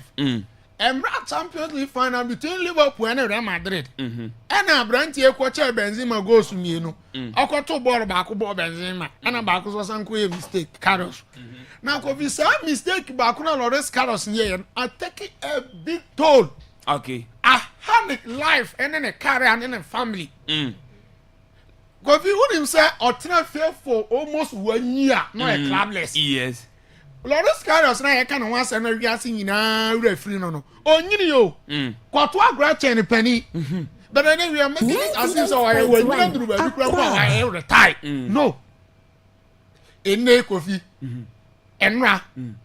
Our Shaka for home grounds. It was tears of joy. Odoma qualifier by the Bob on the street gonna be Lawrence Carlos. You. And you go yeah. Finally, you smile on the face of Lawrence Carlos. And he name mistake or choir yeah. Okay. And I'm not doing the Anthony serious be a man. Some mistake in coffee hunting. So finally, you also say relief, kakra confidence be a day. Every night. Abanimo. Okay, me that say no, I had a tactical man ocean. And I obtain and Cassaman on insem where the SC. And then I Monday, channel society, yes, nay, the fee seven at was so at the amount and person and which you know. Now, the fee seven so nay, we are what we say, Maconia, now also to me about so now also to my bachelor, and the fan, some who an P. Yadi Ebro, Akwaaba radio 98 point of messages in my young can you be from now, Yentisime, now Yen5 fee 7 Emerald, and Anopi, Akwaaba radio 98.1. Shannon song, say live on Facebook, no Akwaaba radio Brukum, on Facebook, no Akwaaba radio Brukum, Sassan Akwaaba 98.1 on Facebook. What's it? Tago your life inside Rasgood, Babal Salum. Congratulations to Manchester United. My increasing goes to Hussein Adams and the Tactical Man Ocean. We are Rasgood messenger or the Abba. What's it, JJ? Good morning. What's it? You are doing a good job here. That's it. We I am member Akwaaba Mensa. Oh, Akra Akwaaba Sebi Biabo Kodi, ma Yanchao and Anopi Pam.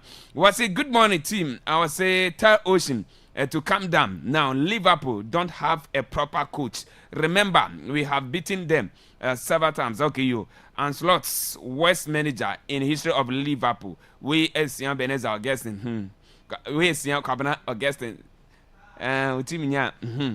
Coach Nana Bedroom. What's a good morning, Chapter Kofi Tago? What's say I'm Pascal from Sunyane. Keep up the good work here. That's a great thing to send an ocean. We a Pascal message or the other. What's say watching the show live from Brukum. Good turn number 1. The problem of Madrid is not only Vini but Mbappe. Still, Vesca Bassa, listen to my mom, Amabadum, the Yam Seller, Ajay, Okada, Mark Lily, Tawa Lenge, and all Kutonaba community members from Great Mugabe, the messenger or the Abam. Was a good work Akwaaba radio. We I am Melly Botman and Botman Mary, the messenger or the Abam. Was a good morning, Akwaaba. Say, do you people know that Barcelona is going to lose the next season matches? Okay, you. Yeah, that's the way I justice. Our Ghana messenger or the Abba. Well, say good morning, guys. So I say I love how you are presented. Okay, you are sports. So I say I am done. One done. Okay, watch you. They was saying one done. Want to mix? I don't want to mix. Okay, you are sports. Even a single day. Yeah, that's a pass. I don't say over mix sports. No, a single day. What say your friend Abigail to do any messenger? What the Abba? What say the Ghanaians? Young Konkwan. We are Anani. Konsukojo Krum. The messenger on so Ediaba and opinion no ye remo our hase ne ye konyi wi infro na yemra na yentwa so emfama ha Akwaaba radio 98.1 channel so we Akwaaba sports arena and anopi ye de ema non duba ye page mu e de free to media so what say if you see then Luis Scarry play as what Amesfera you would think Manodie Ugarte is what a cup anani be careful. Why? Fire burn you. Oka pass na me mo. O pa chezo omo odi osusu omo no. Omo djuma na mo na onya omo anga o meme nyama me e ma omo hu ni pakora yi say o pa chere. What's it? Good morning, Kofi Tago. And Akwaaba Sports Crew. What's it we saying? Why is Vini and Mbappe doing this to the club? The whole Madrid. Okay, you. The Madrid Hussein Church Lemonade. So now on the service, our safe friend Ambrose Lucky. Watch you live from Akwaaba. That's it. What's it? Good morning. Please add me to your by Facebook. Yeah, the group now to our safe friend Hubert. So so join. I would just keep the lally. Was watching you live. I would just that's in. What's it? Chelsea went today. What's it? Listen to MC our Chumangwa Bieja South. Honorable wisdom. Or say Buama. We from Benji. Message or the free say we are at the bar no na yankwe na yamfa fi sem na mra ye be start at the Ghana women's under 20 team omo akache channel so no ye Uganda for at the pem so Accra Sports the way you know a World Cup qualifier game eda enima yebo ewie ye no Ghana from Goldam ebe winning match no 2-1 editia Uganda for ye me say return leg no betimi akopie mu mo kromo na Ghana so nyama say timi akoso kama etimi da man na no ye wie game head coach Edman the Black Princess of Ghana aye coach your friend Charles Samson ede komo kakra ede toja efa match no aye boy. We know exactly what we're expecting from Uganda. We know the physical team, and we know they're going to depend on it more. But it distracted our play a little bit, and that is where I saw that we were lacking a little bit. But we've learned a lesson from this, and then we'll rectify. We didn't get a combination, the movement, the way we wanted. We are a team that wants to dominate more, and we want to win the midfield to be able to explore and do the things that we want, because we want to go to the World Cup. And to go to the World Cup, it means we have to go there to get a result. So now we're going to do everything we can to be able to get the result. I'm somebody who is very realistic, and then I go step by step. We have a goal to go to, we have an aim, but then we have to go a step at a time. And now all our focus is what we can do in Uganda to be able to get the right results. We and then Charles Samson ono a head coach Edman Ghana ya na 20 female team no nkoma wode atoja no na yem free where na ye na ani na ye mepie mo our Ghana Premier League no week number 31 games na starting now Friday no channel so simple Bechem United etwa club by friend 11 wonders e kobon economy ensa wotimi etekana ba kwa de cheme medal channel so vision set na fie e ma club a ye friend so draw oblast e kobon economy nu wotimi etekana ba ko enwa games na aka no etimi etwa so na sei na results no ekowie media ma sporting club na fie hye nu ama babia ni gold stars aka no omantimi antibi and so simple How United omane breaku chess match etimi ama so 3.3 goals and I'm my breakum Chelsea our ho. So and a nation self tenefi my hands for question Canaba kwa went to me anti Samatas 3 Basaka Holy Stars 1 Sasso and a Carolina United 2 Yana Apostles 1 Diana FC nil Pando Heart of Lions nil and I'm facing Dreams FC 2 Kumasi Asante Kotoko nil we any game ta atime koso our week number 31 ya don samno ya di amount and nano pay ewa Akwaaba radio 98.1 na yenkowe league table na say and say table na tell here and pay ya de be down ewa Akwaaba radio 98.1 also TB to by Facebook ono na say brace e dey ato channel so say club a friend media mass sport take about ready kind on Equita 56 points toss me you aye babiani gold start 51 points had to be toss me 49 points so and 9 no aye Samatas 47 points and I'm face to channel so enum aye Diana FC on Equita 46 points or home and I'm face to channel so Sensiano aye Carolina United on Equita 45 points or home and I'm face so down on Ekopiemo our 7th runner and so a Dream Chelsea 43 points then Equita no Kumasa Sante Kotokoto so watching on Equita 43 points or home and Chrono aye Holy Stars Basaka Holy Stars no Equita 40 points Sasso and Edu Bechem United 40 points Edu Bakono aye Pando Heart of Lions 39 points and Equita no Sasso na Dum Yenum aye Oblast on so Equita 38 points or high. You don't some yadi amount. And I'm faced with Shannon so a Dumian side nation servicing. Honestly, Equita 38 points or high. And so Samino, what a young apostle to do 9. Honestly, okay, vision. Etosuma could do 9. Vision no, 36 points. I know 38 points. I don't some yadi amount. And I'm faced so a do any number young apostles on could 36 points. I don't see a breakum Chelsea 35 points. So and a doon so no a Hawaii United. Honestly, Equita 30 points so her and I'm faced with Shannon so 11 wonders in the chatwa. Honestly, Equita 10 points or Tosuma go do what you don't some yadi amount and not pay. Then games I would I say to me course no voices then Krabi and front and which no na yankwe nim na ya okay some voices in company yamfa to Janet yamfa no and so on na next self say no omotena fie omolutu task for supporters no say omosre owura committee say kotodwegu from coach Frimpong Manson ompam no wonya de na coach atena ho kotoko eba anase nation self ban league no kotoko nshane da kotoko ko shane wa shane 3 has nso omo da ewo club na say ewa brankese en na has ase omo enti omo hwe na omo nya coach ne kwan okotodwegu from ice omo papa na chew we dey need the restaurant coach in there dey wie ya papa mane nko papa we dey need the ma coach in there restaurant papa coach in there krani on team no ya better team no so ya dey papa e be ya fu that ya fa ya for so da because leg na ne person come leg na papa no krani ya fa aba be break this record and what dey kotoko share ya no ma break a record we omo share league mu da no we share 3 omo share ya wa da omo share da na has so ba be break a record papa me da platform be bresu ya be say ya boy ya man for page me na nuska enye easy am from one kind of a phone you to free personal call because of the nation who don't now coach I can be an old judge who just say why don't have a back anymore na oko body ka one can just so do sabubu no be hu de bayo we and in some nation FC proper as a supporter zero o ma de atoja ene anope ye de bi down e wa Akwaaba radio 98.1 so say division 1 league no so zone 1A no na fe zone 1B e say ye season no I was zone 1 no na last one games e course no say enete e wo ho so no so say Techema Liberty United na fie se kan 9 e ma Lagos City te kan o man timi antibi saso ena wo mana former IT Royals te na fie se mienu e ma kwasi Amia Soccer Academy kan o man timi ate kan baako di baby United te na fie e ma Doma Unity kwasha ne kan baako a wan timi antibi to Club Warriors nan kan ne o man brekum asra na de pem so but asana fa anko asra for HS o mo kan asai ento man timi anko we ene de free oba ye don sam ye de ema enra e wo Doma Yinkro o mo ball game na do 28 minutes no a minute silent echo Eddie my branche your friend Dominic Frimpong and to buy a Facebook one and no any say that on do now piasso legend I say 28 minutes no now obia a minute silent etimiako etimi Eddie ma in Dominic Frimpong we any the froba you don't some you the amount and nano p Akwaaba radio 98.1 channel so Ghana go key chat and say and at your home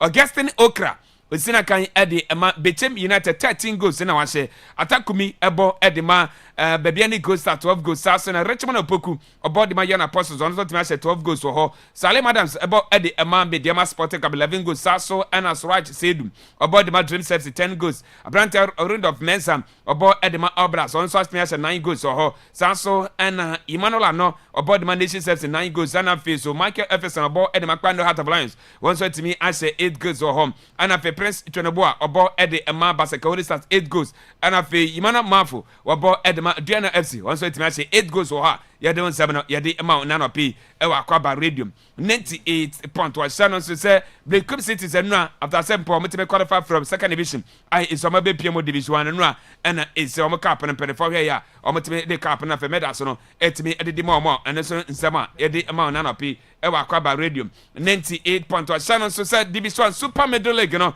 ene o dan wani ekopiemo e wo Doma Ahinkura games no abetini abasa but 12 pm channel sample in Shatre FC etna ho na wani club aye friend Tumia City SC no de apem so we aye game abetima to 3 pm no BA United o money Katachi Stars and de apem so we aye games eno aye Super Medal League ya hwe nim say aka 6 teams o mo ache mienu 3 bia each group na wa betima top us group we no na mo mienu o ma kwesha fa na ne ahwese hwan ni say qualify na division 1 so Omatimi abobo bi nsem ne doso na yemfense bra no ko na nwumre ye ba de aka no ye de be ma na so ate de ba kwa me Kofi ma yenti o se bibia bokọ de Kofi nyame adom iyo ma yenti wana pe Kofi ye enu Ghana Premier League ma me fa video bi na no Vision FC ani nanka ho na de start fa video no asa yi bi kokọ bi asa anana dabi anyway Vision FC ene so do Oblast na BBC omo wie game no supporters rent park so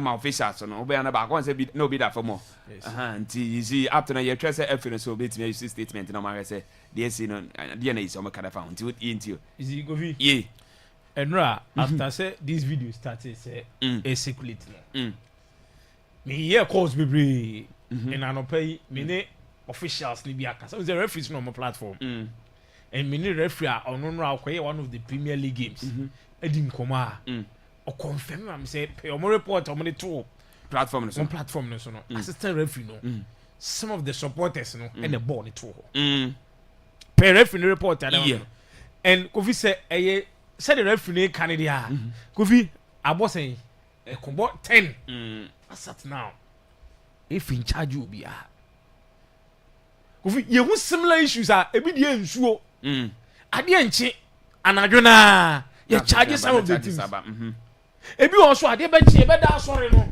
Kofi na charges na eden na ba so what is different from the AC na no any other teams in there no because of say Vision FC ya cat the teams ni ba or second team me sure because of that Kofi me say because of say Vision your second team sana wo hu na sana tie so they untouchable Kofi, what is the difference between when you hold the night the ban? What is the difference? Tell me, what is the difference between Kofi when the na esi no e hu chen ho for the no. So when the when we say your referee be akra to from. I know video no anya bia me. And let me say, report on the one kind of referee to from. Keep referees no hostage no supporters ni bi ra.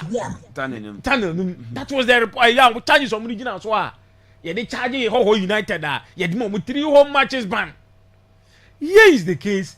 Similar where the end cry the Kofi and was so change the anu see here no. Ya bog referee na to famo. Am also say Red Cross for her, police for her. Kofi asset now. In for charges mine.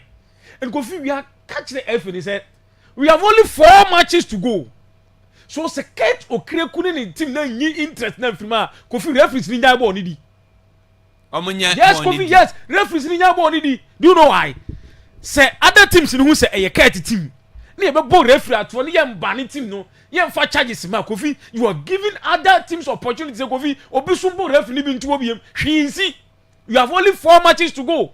And 4 matches Kofi e ni bre. 4 matches na aka no. E ni bre. So referees ni hwe om life. Om ni kan for om nkwa. Om hwe say the Asia ya boni nu ato ye nya charge no no. Now say ebia me kwa koye a Vision FC against Young Apostles. Very crucial game. Na say e ye kete okreku teams ni bi. Na say me ko wanchi, na me ko misbehave, na say bi ko si na ko in favor of Vision FC akofi udi agora bi be su wancha me abo referee ku no. Because Young Apostles on benya ade bi say e ye kete teams ni bi na e ba no. Nti bi asia the referee goes scot free. This is sad in Kofi. Aka 4 matches get to Krekumo any interest name film Kofi. I'm telling you, say you more 4 matches you know. You better assemble one of the stadiums. No, I'm with table now. Kofi, you see, a ni brisem na nanu esi ye no. Nti ya ko say Ho United no Kofi say yam bani Vision FC a. Then na nsema e kase na which hunting. Your time na near the time Ho United. And the man ye banning Ho United for free on home grounds no. Because me who dey see na no and dey see ho no difference e wom some opportunity Wednesday you na passes for some gate for no matter so I'm telling you say me say I'm about 10 city na 30 Ghana so because they omunim team omune ne kobo no and go open venues ba ko a o kwa referee o bre pa ba ko ayi wonchi chika hu bi ndi se wonchi fo no video we against Vision ya bo referee ye nya ne hwe nke se Vision fo no free wonchi mra no ne ya ban ye yom home na free ho because we yent me ka say e kwatena so 1 month aka 4 matches ko free sa asem si na nra na e se ni within and ne chena ye tena so ne ye di asem ni wie se we dey charge no be charge omo na ye asat na ye nyan charge omo ana asat na nyan charge omo ti da be na be charge omo ni e bo season na wie so team se ne dey say ye bo season ni wie na wakama na ko fi e bo wie no awie na so awie anse na wo be se boy abefia wake sa nkomo ni kwansi ye di sisen e se ne die be sie ne bia no within 48 hours no ye can sem kro eden ewie na punishment edi matim bi ese edi manoko and now Vision FC e ko wanchi and grounds are very difficult and now referees ni yes ah ko vi se me who say referees ni kokodi yami adma this Wednesday games no na say omunya that kind ni kodi boss wi akofi na referees no Ghana ha no mu nsuro mo nkwa oyire ukunu ya referee akofi man ntina fie this weekend na ade ba ko enwanwan se supporter na akoye sa ade no police ni ba police ni bi na kura no mo de ni pii nti omu nim supporter no omu nim ni po ye sa ade no kofi se ukunu ya referee akofi man nkodi sa matches na be ko so I'm telling you so kofi na select no league table no to so from even 10 position as 11 position ebe season 15 position ofi obietime and you know something teams na elbow mo no afi no soro no hayden ase na hayden nti obi ntwe ball nya den emo obi ntu league table no se sia govi a relegation for na elbow mo now for Young Apostles to survive and so winning against Vision FC for Young Apostles to survive and so winning the game against Vision FC losing against Young Apostles no so the Vision equal relegation and Vision for na Kofi so mudi boni a dada ma ye nti omu yi na ne dada ma fo ne be boni Kofi ntia ne dia Kofi den ade so ye ne park ne so bia jo 3 points no Kofi ese oye ano ne de bade e so timi hye no and say na so fa kwan pass. And me sure say baby adu ko fi FNA ya ma ya say ni kwan so bi afa kwan pass bi. Oh, that be if I fair play no. Me see what is fair play? Fair play ni say Ho United support SSC Park so. Na ya ban ni Ho United e fair play. Na de be chi na certain vision FC supporter akobo referee atu from na abo 9:30 ni en charges e di pa no. Wa bra obi de anadwo na e charge no ma ni yeye. That is fair play. This we is had in free man. There is nothing like fair play biem. Yo. What the fair play ba me yeye. So Kofi ye catch referees ni say this weekend matches no. Kofi ye mo obi ahu but Kofi de si na no na FNN kan hwe no. Referee bi ewura game ni be very careful mo obi ansoma wo. Se small say ko Robbie team bi Kofi catch ro mo say ball no ni biem. Se FNN smart team referee say ko na se nipa bi hye wachika se ko Robbie team Kofi catch ro mo say oni ball ni biem. Okay.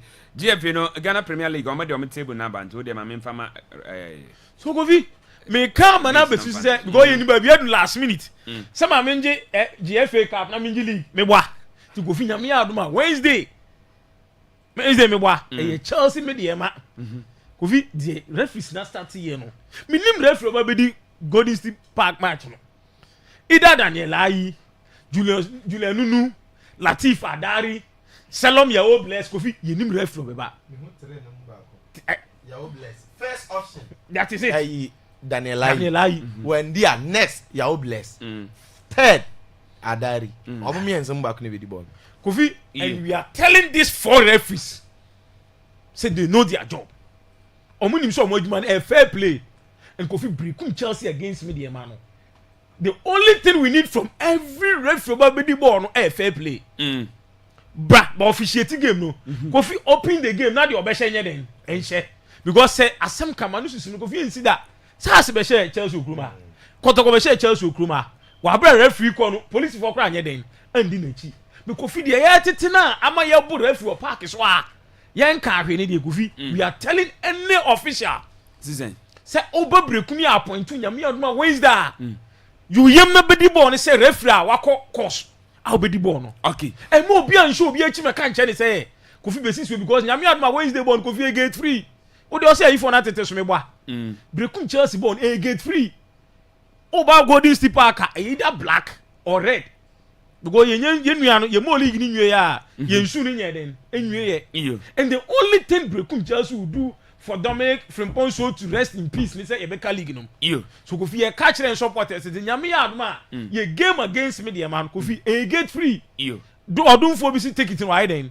wa to ni nyina and Kofi oba park either red or black to show any official oba kroma ya soma ni say Kofi we are mourning and obi a osu ni emfa ni agro say the referees na started the teams ni bi here then e di agro obi a osu no ye emfa ni Kofi oba no bedi ball ni ya ye be born home mind na kwa asundwe be Kofi I'm telling any referee say the only thing we are asking from any official is say fair play me that say Usain Kofi Tango yeah okay first of all video na ye hwe sisi e no Vision FC o secretary me ne wan oni Swadro Oblast na no ya e game a omo mienu nyina area enti e che say tension na e wo game no e ba sa wo ye referee a you need to make sure say mrana na de be ye adwuma said ye be ya obenya just case should in case even the home side no cry agree with the verdict.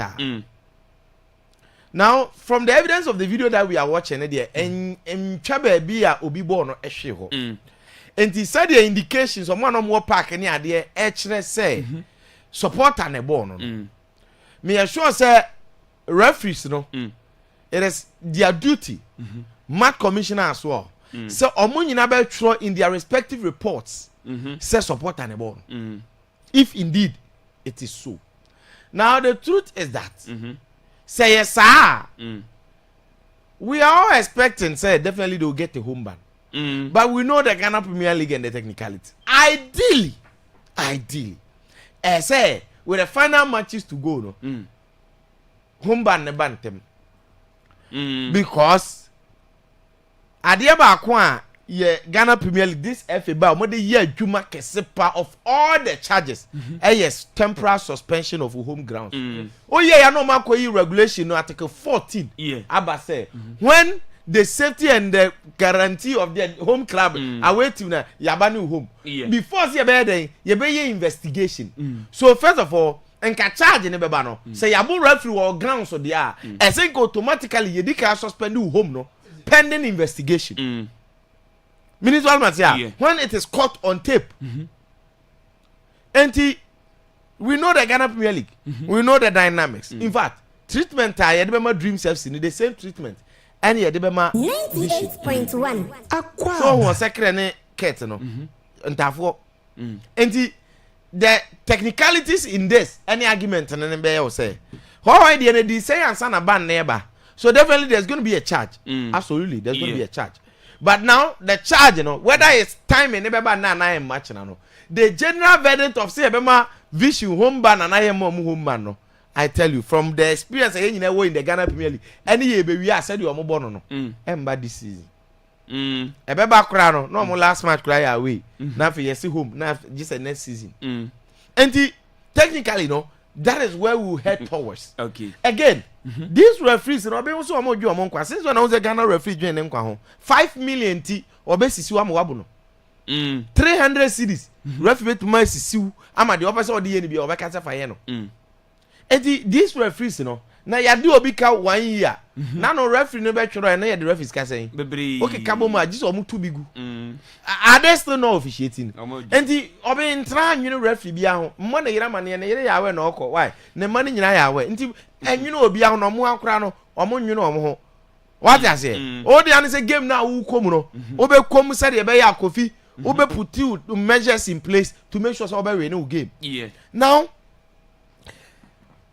Mediama share baby any Gold Stars 2-0 na kofita ho 2 things here me share Mediama game no esa her highlights and it is one thing that I want Become Chelsea to do Kwesa Mobodu say ope video assistant ref you find say coffee me from video analyst na mo sign ko her Mediama game no na mo etwetwa ba bia ye important na wo de ye training preparations towards Mediama match na eba no ye ne ya because in fact o man sign release behind the scenes video bi na we Mediama for na high quality stadium no mo wo no gadgets o mo wo before the match tactical board I display any opponent any coach ne fa so twe we call left twe we ba right ya enye small preparation yes what coach Mediama da so wonnim playing against Mediama preparation or more but on the aspect of tactics there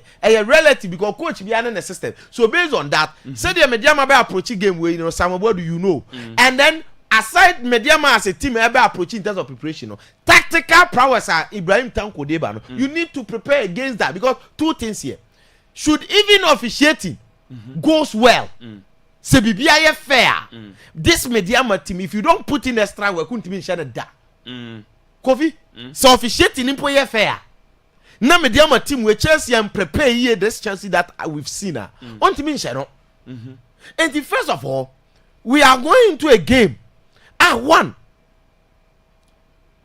who is coming to officiate the game intent to cross the game there we don't know and then again the team is strong here was she Gold Stars we man a 5 points gap Gold Stars in the last 6 matches we lose 4 Gold Stars in Fan League mra all my young apostles ashe wa na twetwen aso ni nyina no na se ohun se obebo games bi te se Mediama means what ma say say bia na she Gold Stars 2-1 matches na Gold Stars lose ye mfa winning league and now it's 5 points the only advantage at Chelsea were going to this game say Mediama can still lose and still maintain the top what I say and the Chelsea in this case enye killed or be killed for Mediama enye say Mediama lose or lose league he can still lose and still win the league. And it's up to Chelsea to do the homework very, very well. Yeah, the other teams.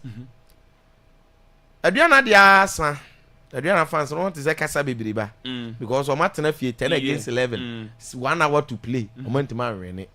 Until Domandi chaos. Meaning so much team no said next season and they be your mesh team nepa. Kotoko, so I don't expect any other thing than they see. They are now here. It's a Kotoko or the 8. Yeah. I just some boy invitational tournament and I thought for party Kotoko into me mobi. Okay. all these things your results appear over the weekend I can once but with him why I face shares no midweek no teams now say or more win me they say the league table na to so to the area ho any 11 wonders but 38 points from Swedro All Blacks 38 Vision 38 Dreams 38 sorry Nations 38 Brekum Chelsea 38 enti so we chat teams in one and one those 38 Young Apostles 1 FM any Vision never asem no oben kan no exactly asem an kan make say anawo tete so ye free because at this moment when you still be stay in the league dance at 10 cedi na person woje no and if indeed open say fans anybody ye free and tete so na invite fan just do it free again say your campaign na be man crofo aba be game na ma now sa game ni very crucial because we are at the finals baby you won the league no you gba wi anesa and it's a Young Apostles episode stay in the league there. This Vision game as a Young Apostles share Vision or the Vision to relegation competition.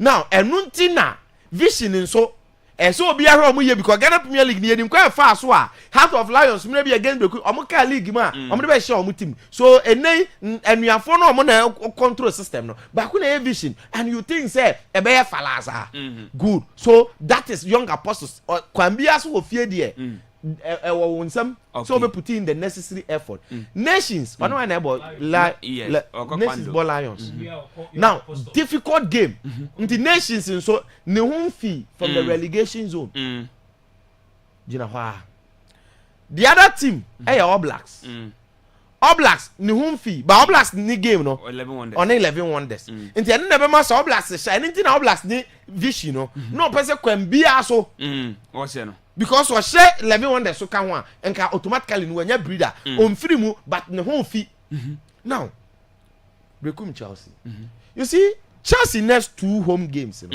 agenda matches Mediama na dreams Edru Ghana Premier League level na ye dru na ebi boma bi upo sa na tie unless you don't follow the Ghana Premier League baby ye dru no ebi boma bi dreams obebo ma ne namfofo because onim say wan share things na area na Vision berry and who share dreams are indirectly Vision na who share no what I say na no asem bia ni ho say ho kire no oboa wa na sa mra na nya adwuma because nsenchire ye nto aso wa hayai kofi Mediama the same thing Mediama nka Chelsea match say dem di ka kire mu no olusu a on nyane nche say obelusu league no but ebi igbo ama bi what I say ebi igbo ama bi that is where I was say Brekum Chelsea put in the needed effort where Chelsea final 2 matches in the year quite them but before also be get it to the 2 matches no because I don't think say Chelsea share 11 wonders ewie na Chelsea be Brekum Chelsea bechem e wa ha bechem ba be Chelsea ama Chelsea awe dai but before so be through that 2 matches no 2 matches na da wani no Mediama ni dreams no ni mienu nyina ye against Vision FC oh go after I'm telling you the truth but league you know ebi boma bi o true pa Chelsea to me when in 2 matches na and then him na even the last game against 11 wonders no cry you said them last but bedding because of teams na elbow the most important thing is any dreams no o check Chelsea just 6 points cry he's good to go and look truth is there say technical team no till them penny for we say baby a Chelsea free ban situation out to team be anya there but at this moment you sukra here then they him and the Chelsea will have to survive first okay by making sure say midweek because Chelsea anya 1 month rest almost nduru kra 3 weeks right because Mediama match na there he draw kra nya match Chelsea you mate ye be kan wasem nyame adoma Wednesday osin ya go vitago na yenti o mate go vi sani nipa wo ya de na oye ni ya ebo abaso no saa na edu ba bi na nkoye nso wo se yetwi wanim Ediana Stars Kofi minim what is exactly wrong with Ediana Stars because football there team bia ni wa winning more away games as in home enye possible en si ngena na Tottenham aye bi so ma we performance yes na home performance Tottenham aye mo kwa we a mo ya ade ne mo ba home dia wo nya ade isi ko hwa dia ma mi di nkomo we eye expenses akọ aduana start season we mu the finances the amount of money spent on recruitment player salaries any idea obia say aduana start aduana football club obia hoton enti minim the reason behind poor performance ma new signings in India Govi how many new signings in a buy yes but see Govi sometimes you can't just say a new signing because your teams be bro almost a new signings but do anything that does until from a free baby ya take it time na look at the signings na dia na here no these were top players that be no more be omubo some free different clubs omubo Ghana Premier League ni bia che muni league na ni so here dia na start different let's watch how many seasons na only in Ghana Premier League anochi badu dia na be hunu no kofo ya no Beche United yo ko nations wa bo league ya che goalkeeper wa the league ya che Sam Adams wa the Branta Jemo so in as much as am power ka say omo to new players be bre no omo some players so omo bo league no for so many years mafi omo league in cha ya turn off division 1 by ba wa bo mafi at in the third season here there be onyanyan third the second season here the second season here Hansen wa bo last season no buy wa buy be this season I say do sana wa bo league ya anya almost wonder new coach nti go be Aristeka this is not the first time we coach again but some players be the first time we saw coach omuni I me say go fi nya bibia sounds no coach bi so buy first season of the league and as not be Liverpool nya first season and the league say second when I mo do no buy Chelsea nya the first season and the league you and they do be the excuses no go fi ye njintum Bishop Atapoku eduba bi akasa na ya doso. Oma kasa ni mpia go prama no so. Cause the man guys they are not happy about performances now. I go fi wo homo. Eduba bi na ebo homo na quiet say ase omu hu kotoku fa kranshim. Again Heart of Lions I the red card. Go fi obi na form ni nyu. Omo form ni nyenyenyenye. Who so omo last 10 matches. Ama winning only 2. In fact, their last 6 home matches, Ama winning 2. But I know Grandpa back on 11 wonders. Yes. I know much goal stars. Yeah. Enti, Kofi Sika ye the rating no na nya ho performance ni. Eduana team we a title winning team. Your starting season no. Team Ben na Ghana has no amanfo obo ni din amanfo obo na baso. Eduana Obia ye convinced say league where they can bet match league no. But all of a sudden Adriana Tiato and idea about Kofi eye me yapa ne the amount want me angi league ni omukra home performance. Dinka ko ya we dia anka me ni problem. We don't kwa we na we don't want me ma enye hwe. But so Kofi bebo home. And you see the AC odoma hon the consequences in here say next season teams are everybody who be in slow mo. But ye didn't take us a Liverpool only a moko bar because of more money than so best no. Didn't so best because one money home on a fortress ground. You a walkway no go area. Alcohol na. Didn't so make my pick even a point. Okay. And to say oh team now by where who young crashes won't say oh nice see the massas and also no who didn't say a hell of a job to do. Who had Marcus here the winning our baby. But in the case where everything be about to be the upper cordier, when we answer more on this, may Bishop Atapoku excuse my demand or Haro. Name in Jim to say the entire Munya resource oh move money say, yeah, na pressure no throw any crowd. No, as a footballer go you should be able to contain pressure. Okay. Say pressure over board the man pressure was throw there. And your cocoa to has now want to be more. And you what you say as a player no be ko anim e ball na obonum so ball na bon pack now say as pressure ho and you ope kotokwa na ope has na ball and you kwa cross post stadium ni ade na nipa be gu ho dey as they want me mo okay And that is not an excuse. They should find and say, I create a whole lot of confusion. If you cry, they say spiritual. If you say juju, a whole lot of confusion in SC. I go be Adriana Sika man say no place or matoni and young born or muboy. Adriana Senka yeka Adriana and media man and come compete for the title. Okay, Mate, Medase, Yamia say in terms of away performance, Utu Sika we good transfer window, both team who can idea. Na eba home performance, na Holy Stars, yeah, dear son. Dreams, yeah, dear son. Media man, Carrera, Samates, Nations, the chief. Yeah, there's no home. Then it means there is something wrong. You also I'm gonna find a way no face it. Mate. We you about arrested car. Oh, Ajumano. Me da to no. Ajumano to me. Obako we wie na no. Arrested going to me Ajumano. Oko new coach. New coach we. 0242020208 0242020208 0207573003. Mr. Breno Conte de me chawo pe na yakọ straight why na yakọ enim ya we. Adolf good morning na bibia bako de me yentio. I'm gonna one five more tago me what they say rainbow colors. You the tago ma mo how to take king any play body in baso. You are really do a blankets no. Na you are mo sulu 1-0 no mo flower mo say has been 2-1. Mark to control win 2-1.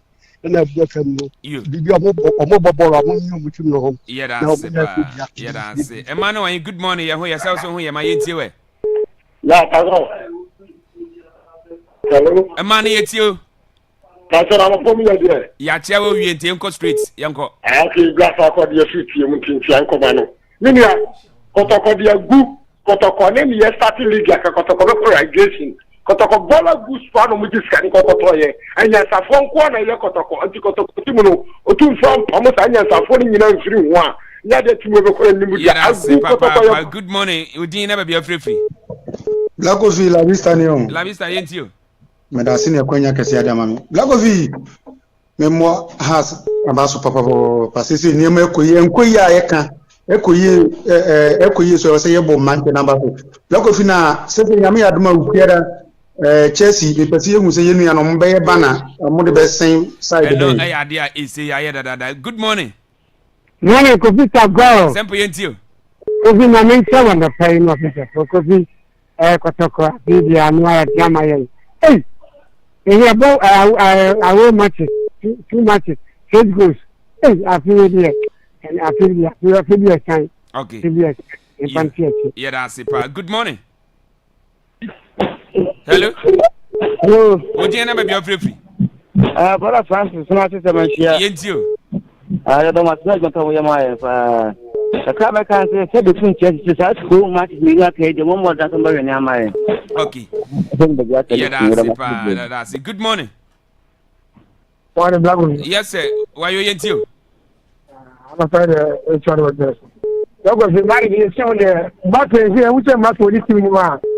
Winning Bobo, Chico, but I saw it in the end. No, bet you back. The matter of religion, I will mention now. I came successful. You. Yeah, that's it. Good morning. Good morning, about family. Yentio. Oh, sir. Nana go you come and be able to my yentio. I don't have a call. Now, now, family. Why? Coach, you know, walk to corner. But there's some of your season. You say, coach, or say, a youth coach in a Ah, now, there's been finished. You. Wow, mobile. Mate, yeah, that's it. That's it. But I'm not going to come out. From my shama into okay, on 19 minutes. 0242020208 0242020208 0207573003 and Chebe Pijamana DJ Jovia Abatwas. Good morning. Hello. Okay, on Yanka. Good morning. Good morning. Yes, sir. Where never famous. My into Momo Juma. They say Chelsea ballroom, you know about Moro. There, there. Bomb, you know, Ben Chelsea Ambo.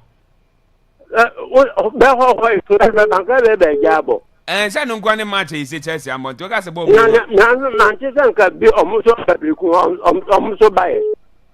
Fatu so I know your questions so but nyame ya do makwana na sama ache no betu dwa. Good morning. Morning, Gago. Yes sir. I'm the good news. Mr. Kurodu mayenti o. Yo ni mbasi bre. Ina kotoko plebe le tem dia makase my own fight coach. Yes, na nkasa se mo yi na me mi se dia. We ble bi o mun tembe to mun timenka. Okay. Ntim pe ko ren ko mo je place no. Na hawa yu mu no. Yo se na no mo na me te se mo se supporters na ko bo. Ayo ka se captain na baso. Oh. Na gana no se bi bi ta yi bi na sa mo ko na baso a. Aba ba kai na ba ka sa na me na me ti ha ben ni se. Thing is sa me na ni na wu. E na no se ta na ba ho ye se no mo ba na baso. Mo so mo ko se sa ba mo se ba baso. Ina pe ko ni se tu ni ya se de gu. Yeah, that's it. Yentimi fa frefo bia bi memfeze kwa me bin birthday no ye quick na yanko na Jovian and Twato kwa me. Yeah. Yango. Ana onyanyi yo. You. Anti yanko na yankan che tifo no say. Ya me aduma Kofi yanko. Okay. Yango. Ene ajewa Jennifer. We every PY cheme ho. Oh okay, me am PY cheme say ene ye ajewa Jennifer birthday. Oh okay. Iti yemfa akwanya we so na we she Jennifer. Happy birthday. PY cheme say enkan cho say na your birthday. O se nyankopon say o ma nkwatenten ahoden ena afei sika bibiri. So Jennifer baby a wo bia na happy birthday.